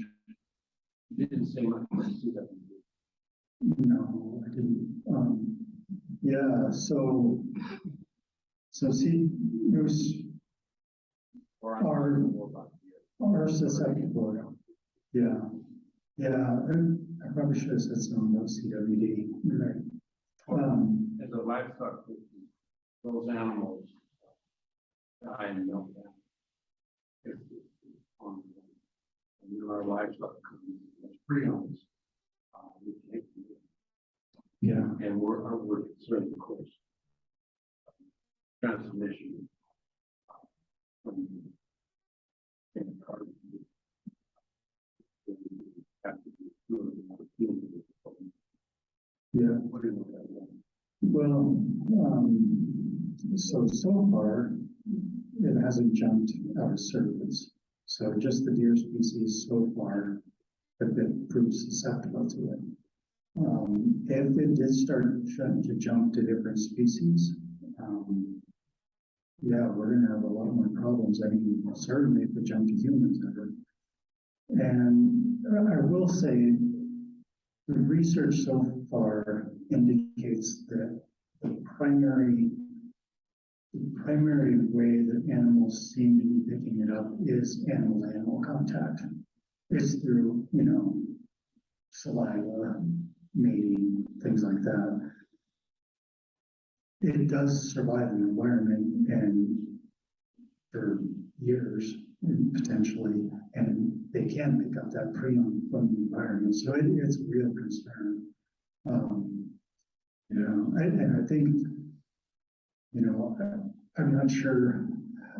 It could be, if it did jump the species, would it be to us? Would it be the sheep? Would it be, right? It is constantly, exactly. Brandon Grove in Britain. Kept going down. Yeah, exactly. Nerve tissue out of his parallel. Yeah, So it's a concern. yeah. What's that?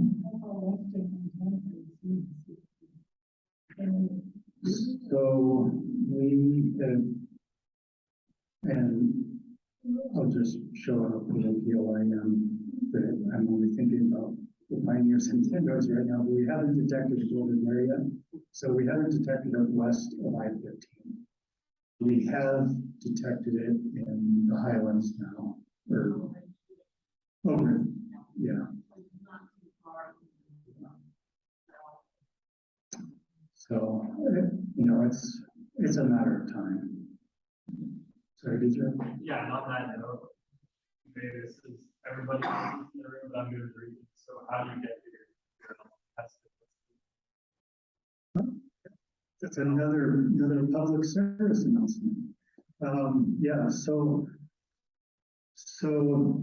there's a few ways. One is you can do it yourself. So you go online, we have a little tutorial on how to pull out the lymph nodes and submit them for sampling.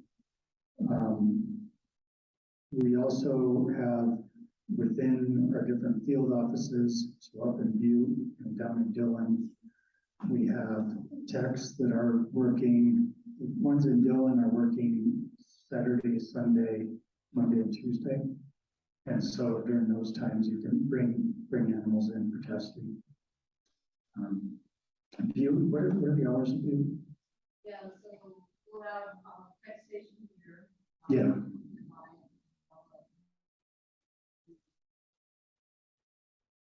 And also that, Monday, Thursday, and Friday. But the tutorials online, I mean, a lot of folks are doing that. And how it's not.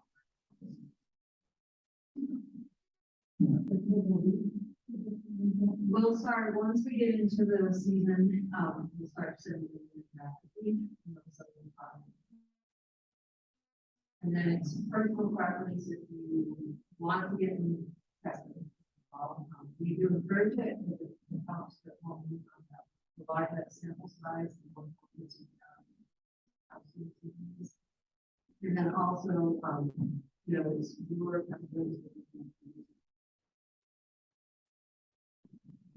Yes, sir. Um,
Yeah, so the case in New York is interesting because to my knowledge, that is the only place where they have successfully got around CWD and actually headed off. In Montana, the horses left the barn. It's spread to an extent that I just don't think we could get on top of it. I mean, that response had to happen years ago.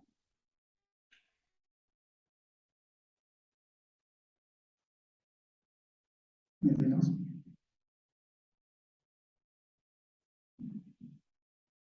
Hopefully I didn't eat up too much of your time. Thank you. Jesse, that was a lot of information. Appreciate it. All right, I'm very much aware of the time.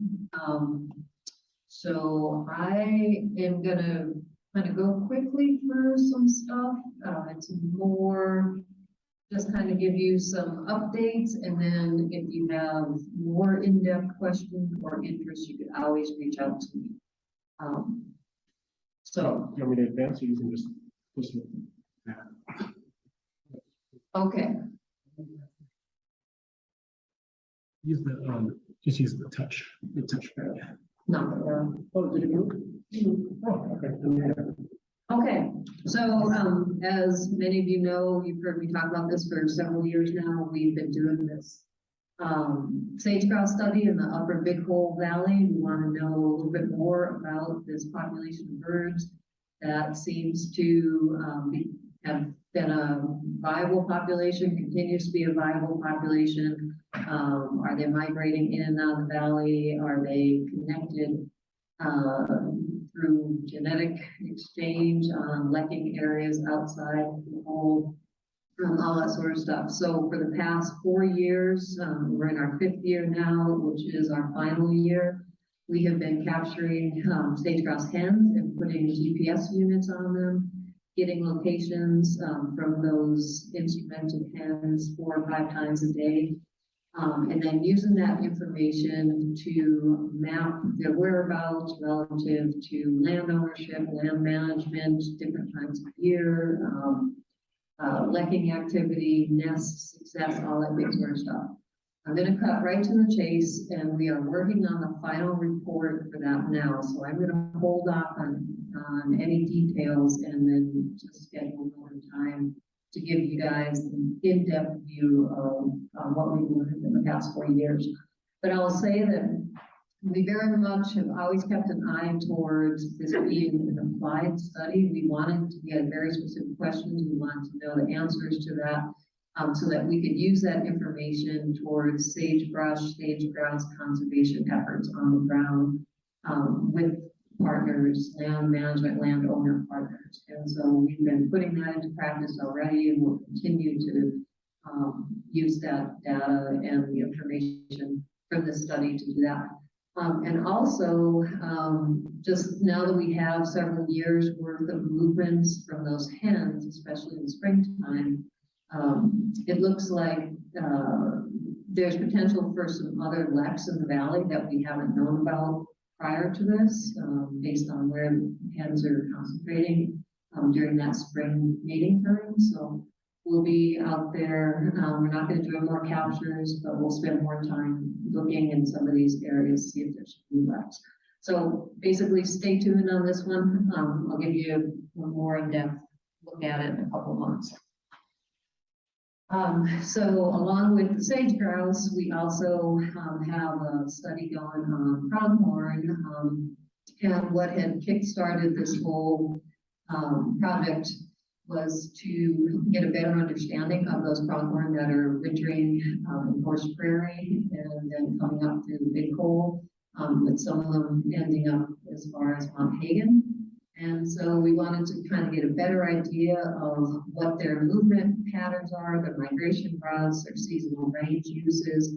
An interesting thing is that at the same time that we were kind of getting interested in that with this particular herd here in Southwest Montana, 7 of our counterparts across the state had the same questions. And so it kicked off the Montana pronghorn study, where we have 8 populations across the state.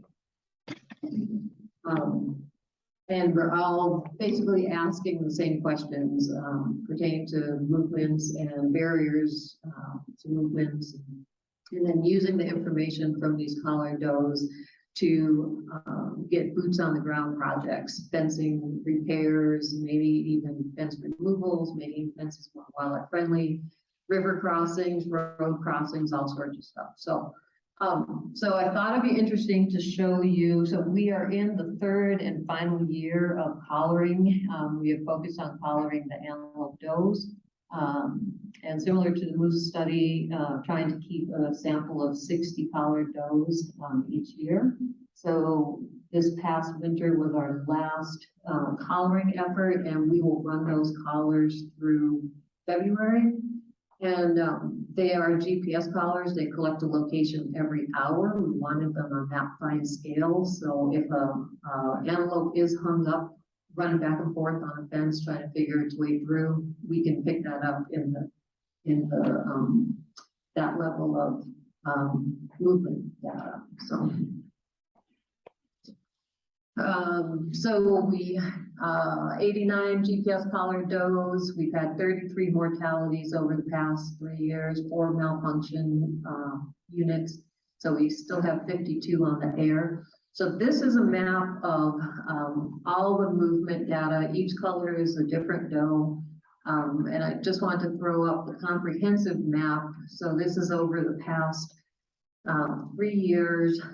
So you could really kind of get an idea where our initial idea was. They wintered here and some portion of them summered there. This was new to us, this whole movement back and forth with Argenta and Bannock Bench and Horse Prairie, Frying Pan. And then, so that's kind of their winter range. And for some of them, about 1/3 of the antelope that we have collared, which we hope that kind of approximates what the population is doing. 1/3 of them are non-migratory. They pretty much stay on one area for the whole entire seasonal range, summer and winter range. And then the other 2/3 of them are migratory, and of those that migrate, more than half of them migrate into the big hole and you've probably heard me say this before, it's kind of like a bus stop. I call it the bus stop theory. So, they leave here, some of them go up into Polaris, some go into kind of the hairpin area. And then the rest of them keep on going. You get some that hop off and go over into the Highlands area. There's a whole bunch up in the battlefield, and then several points in between all the way up to Mount Hagen. I'm going to show you maps from some individual ones that I thought would be interesting to show you. So the different colors represent the different seasons. This is from one particular doe. And so this is an example of an antelope that doesn't really migrate very much. This is the horse prairie, a little bit on the Bannock Bench. Pretty much spends every season in one spot, doesn't do a lot of movement. And then here's an individual that kind of winters, goes back and forth between Argenta, Horse Prairie, and then goes up into that Selway Meadows area to summer. This individual goes up into the Grasshopper and up by Elkhorn. Here's one that goes up and over Carroll Hill to that Hairpin Ranch. There's actually quite a few that seem to spend their summers in the Hairpin. This one I thought was interesting, kind of just switches winter ranges. So it's migratory, but it really just kind of goes from one winter range to another winter range. And here's one that goes up. There are a bunch, that area by the battlefield seems to, there's a good percentage of our collars that end up in that battlefield area. This crossover point on the river, they all seem to, all the antelope that end up west of Wisdom, they all go up to that pinch point right there. So I'm guessing it's just where the river's more navigable at that point. But that's a common pathway that they all seem to take. This is always one of my favorites, the ones that make that long migration all the way up to Mount Hagen. So that's about a 95-mile migration when you go from Grants all the way up. What I did also want to point out with this individual is you see the upper northernmost line of where that individual traveled. She actually went over the Continental Divide down towards Anaconda. And we hadn't seen that before. So, you know, it's every time you hang a collar on these animals, they teach you something else that they're doing. So that's kind of interesting. And then this was novel for us this year to have an individual migrate north along I-15. And so that one ended up over by Fairmont. And if you just look at this previous one, they've almost connected, one going up Mount Hagen Way and the other one coming up from I-15 corridor. I'd like to think that this individual here, we just finished up over the past couple of years, a 1,200-acre conifer encroachment project on a portion of Mount Hagen, which is actually right in that area. We purchased it in 2006, called the Duhame property, and we just finished up a big range project there. And so I'd like to think that maybe that antelope is hanging out there because it likes the work that we did on its behalf. So, so this is one of the ways that we are using this data. And again, very applied. Like we want to know what these animals are doing because we want to use that towards conservation efforts. So this is a good example right here of this individual is obviously going up against a fence and then can't get through it. So throughout, like looking at all the movements of the various antelope, we'll identify these areas where it looks like there's a definite barrier. And then there's group of partnership partners that we've been working with. So the Nature Conservancy and the Wildlife Federation, Forest Service, BLM, DNRC, FWP. I'm probably missing some, Jesse, who else is?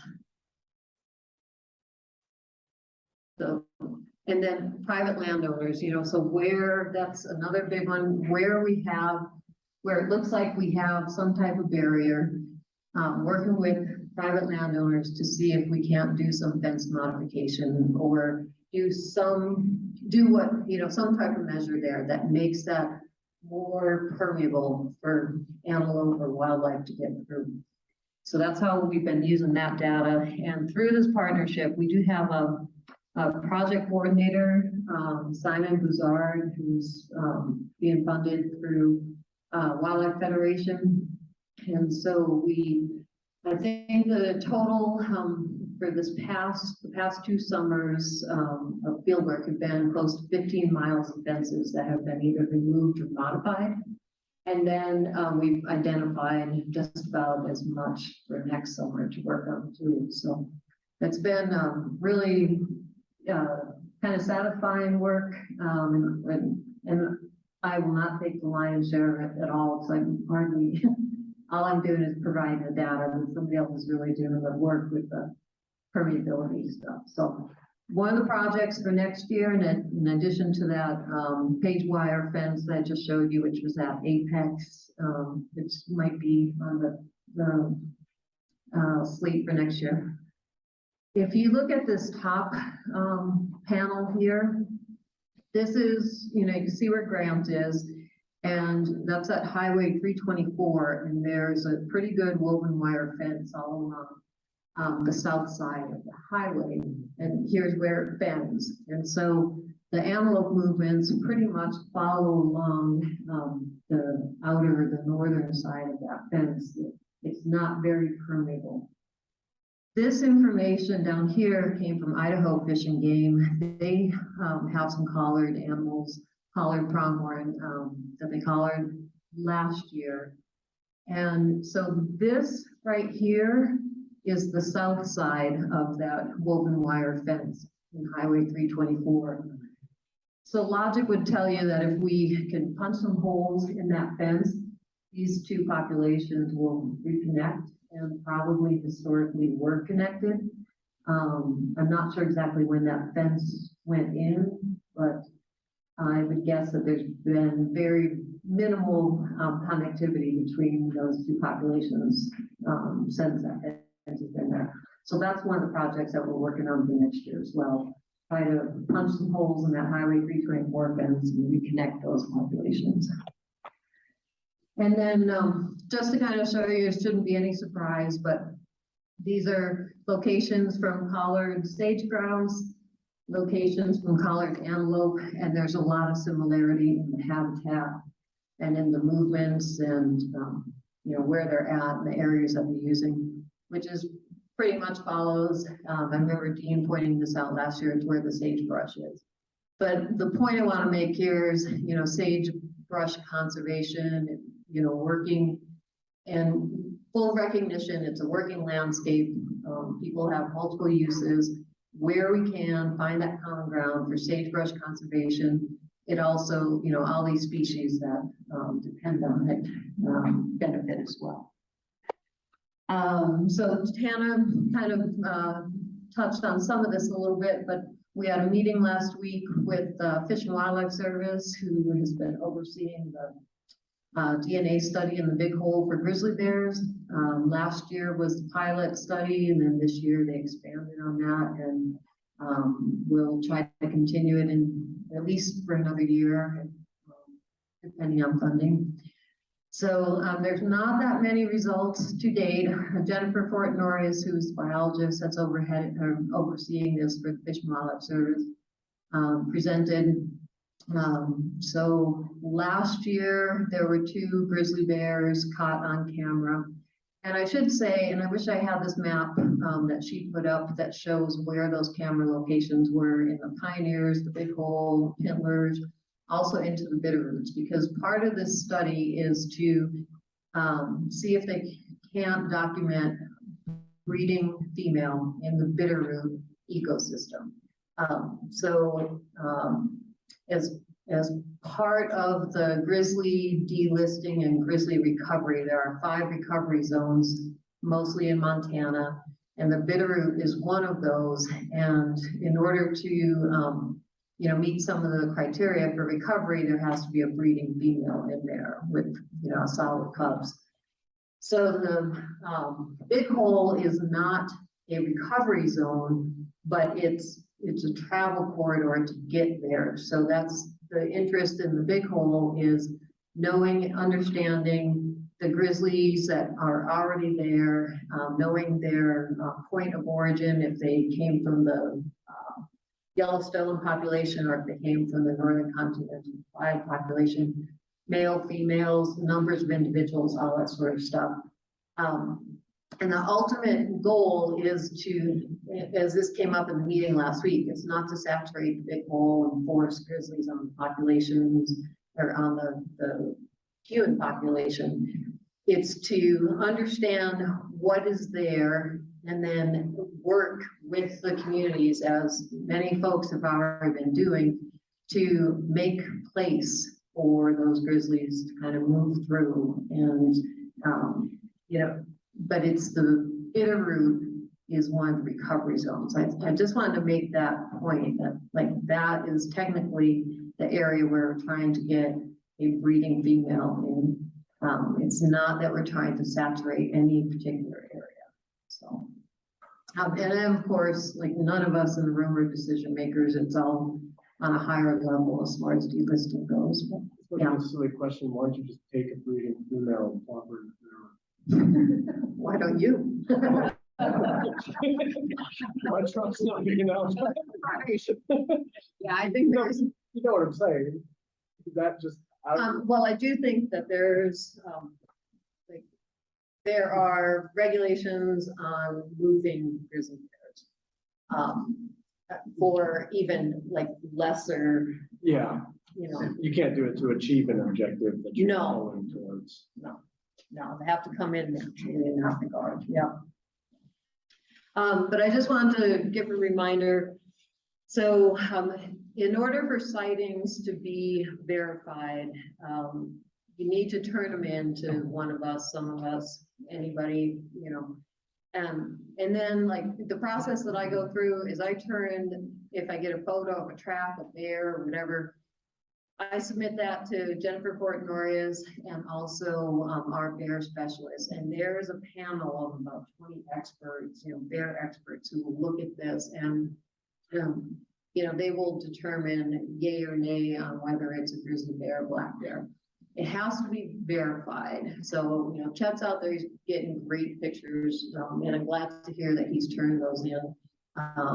You know, we just need to have those verified in order for those to show up as a dot on the map. And it does help to make that case, the more dots on the map. So I just want to put that out there. Chet sent the photos of the grizzlies, but I'm not sure if he sent the photos of the tracks. Did he send those too? Yeah. Yeah, for sure. Okay, I'm gonna zip through this stuff. So I'm just, the next couple of slides are about the elk populations in Big Hole 321, 334, and then 319 and 340. I'll just kind of go through this pretty quick, given the hour. So 321 up by Jackson. I will say, just as Jesse pointed out, given the changes to the regulations we've had over this past year, 321 and 334 have now been combined into one district, going into this hunting season. And the regulation in what is now called 321, so it really has gone back to the way it was before, prior to 2010, but it's all one hunting district now called 321, and it's 5-week either sex owner general license, and that's for elk and for mule deer. We'll see how it goes. Like everything, we'll just kind of monitor, and if we need to make changes because it's not working as planned, we'll do that. So the numbers I have here refer to 321 as we've known it prior to this season setting. So this is wisdom to Jackson. So I did have a big uptick in the number of elk counted this year. I do want to put a little bit of a cautionary note on that I flew August 1st, August 3rd, and August 6th. There is a possibility that some of those groups that I counted on August 3rd moved by the time I got back in there August 6th. So there could be some double counting. I tried to take care of that the best I could, but it is possible because that's a pretty big uptick. And then generally, you know, there's no real management objective for this area, but just as I've been managing it, trying to keep it in that 800 to 1,000 range of the number of observed elk. Summer range or summer flights because they're not in there in the winter. Here's the harvest for 321. Last year, we had a dip in the harvest. I'm hoping this year, might be a little bit better because we haven't had any snow yet to push those elk out of the country. And I'll look to Dean and Howard that there's still a bunch of elk in there, so. Yeah, so, and then the other thing is you've heard me point out before is the harvest in 321 is really driven more by the female harvest. A lot of, because that 5-week year sex, there's a lot of cow harvest in there. There are also 200 B tags, but I might get 10 people who fill those B tags. Dean's being one of them. And Howard being number 2. So, yeah. So that's that. Just moving down the river, 320 or 334 rather. So again, trying to keep that population managing for 800 to 1,000, somewhere in there.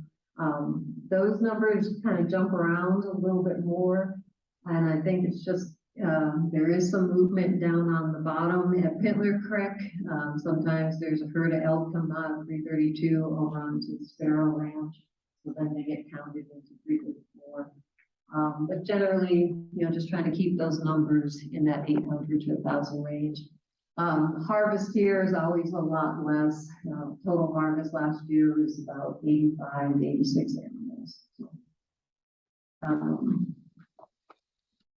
319, here's the population data. The objective is between 800 and 1,100. The gold line is the total count for 319, and then the pink line is the fleecer count. So there's a sub-objective for 319 where trying to maintain 800 as the maximum number of elk on the fleecer winter range. So and one thing I just want to point out is that the fleecer elk, so it keeps pace with the total count pretty much. There's really about 2 main wintering herds. There's the fleecer herd, which makes up the bulk of the total count for 319. And then there's always a secondary herd over in that Johnson Creek, Dickey Hills area. So, and on years where the snow's pretty deep, most of those elk clear out of Johnson Creek and they show up on fleecer. So when those 2 lines kind of come together, those are years where we've got hard winter and all the elk show up on fleecer.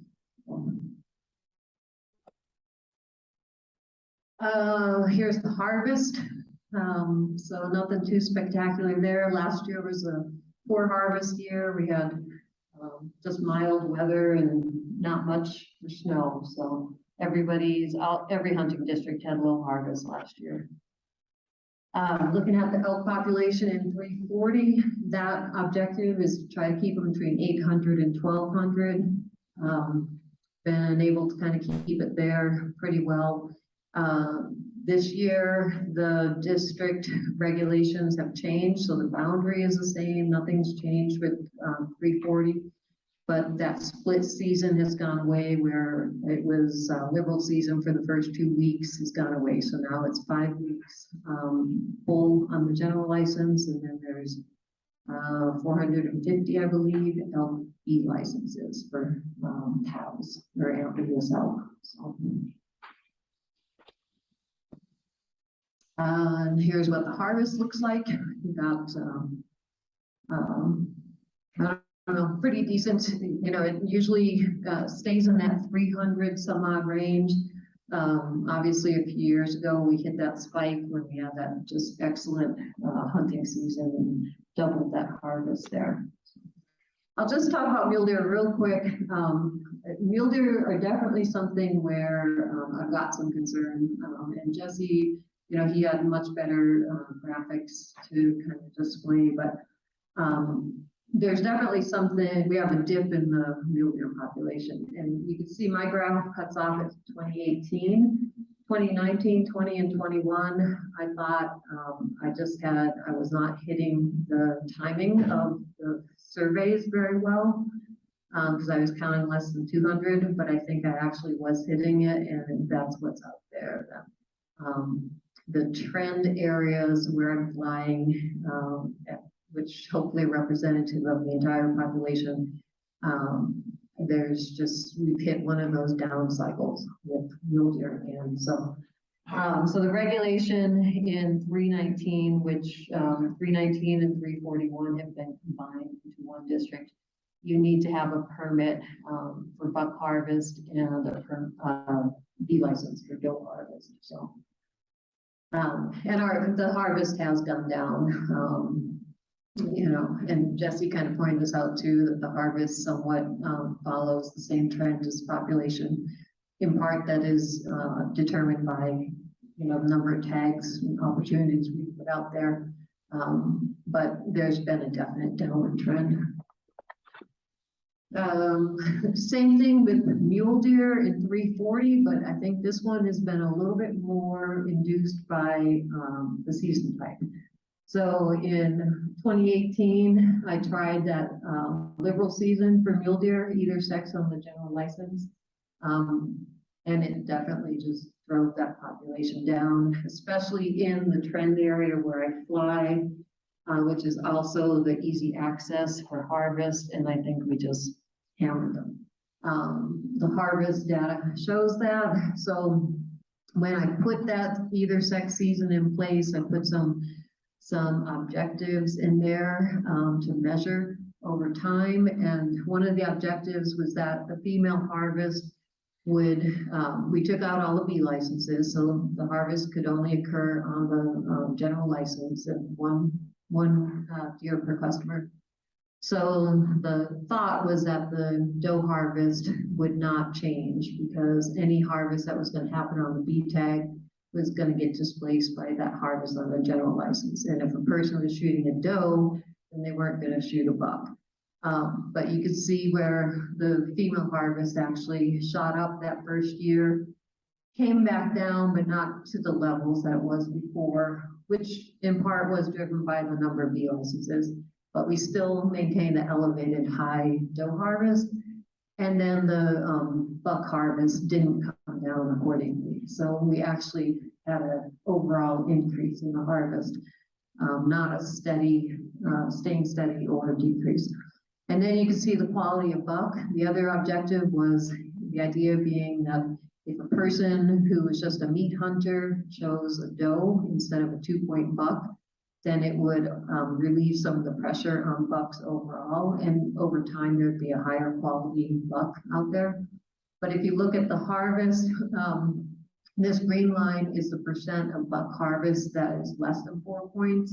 And the brown line is percent of harvest that's 4 point or better. I was hoping this line would go up and that line would go down, but that didn't happen. So, and I was a little worried putting this district in anyway, because it's a backyard district. It's easy access. People get there from, you know, Butte, Dillon, Melrose, and on after work, and it gets a lot of pressure. So anyway, we're back to buck only on the general license in that district. So we did start Highlands Bighorn Sheep study this year. That's going to be a 5-year project. We're in year 1. We're just kind of wrapping up. The main driver is to better understand the pneumonia, which seems to be the depressant in this herd and keeps it from growing, and seems to, you know, every year it's just a constant in the herd. And lamb survival has appeared to be held low because of pneumonia. So we went in there this winter. We captured about 30 ewes, I think 32, and did initial round of sampling for pneumonia and for this Mycoplasma ovipneumonae, which is kind of the precursor to setting up an animal to get the pneumonia. And then we put GPS collars on them in part so that we could go back in during the lambing period and capture lambs from known ewes, track the ewe survival, track the lamb survival. We'll go back in this winter, recapture the ewes that we captured last year to do another round of testing, We're gonna use the first 2 years to establish our baseline, get an understanding of what the disease prevalence is. And we kind of have 5 subherds in the Highlands population overall, so we'll get that disease prevalence across the 5 subherds. And then in years 3 and 4, at that point, we'll have an idea of who our chronic carriers might be. And so the idea is to remove those chronic carriers in years 5 and 6, see if that results in no mycoplasma open pneumonia prevalence in the herds, and should hopefully result in increased lamb survival and growth of the herd overall. So I think that's it. Ended on a cute picture. Eric.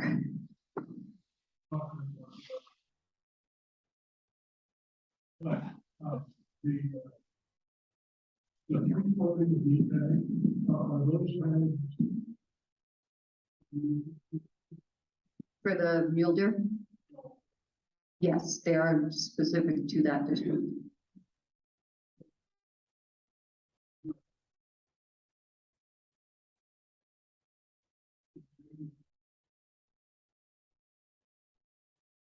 We have 7 different lines. Figures of mouse.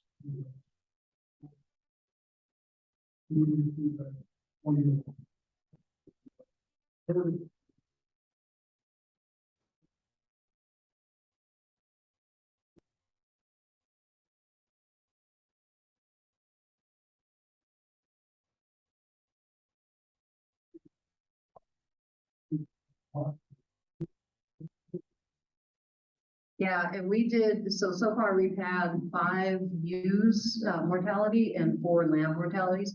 And we had one of the ewes, one of the lambs were lion mortality. And in anticipation of this study, I did increase the lion quota in 340 by a cat. So, and I would love to see a cat come out from McCarty Mountain. It'd be awesome. But gotta have young legs for that one. It's late. Any other questions? You all feel free to reach out to me if you want to talk about any of this stuff further. If you're not on my email list or Jesse's email list and you'd like to be, just grab us and give us your email address. We're happy to share all these reports and all this information with you. So, thank you, folks. Have a safe drive home. Yeah, thanks everybody. We'll have Bureau Minds folks talking about their study in November. And it's at 6 o'clock, daylight savings time is gonna happen. So remember, 6 o'clock next month. And thanks everybody. If you could grab a chair, flip a table, and get this Grange Hall back into shape. Thank you.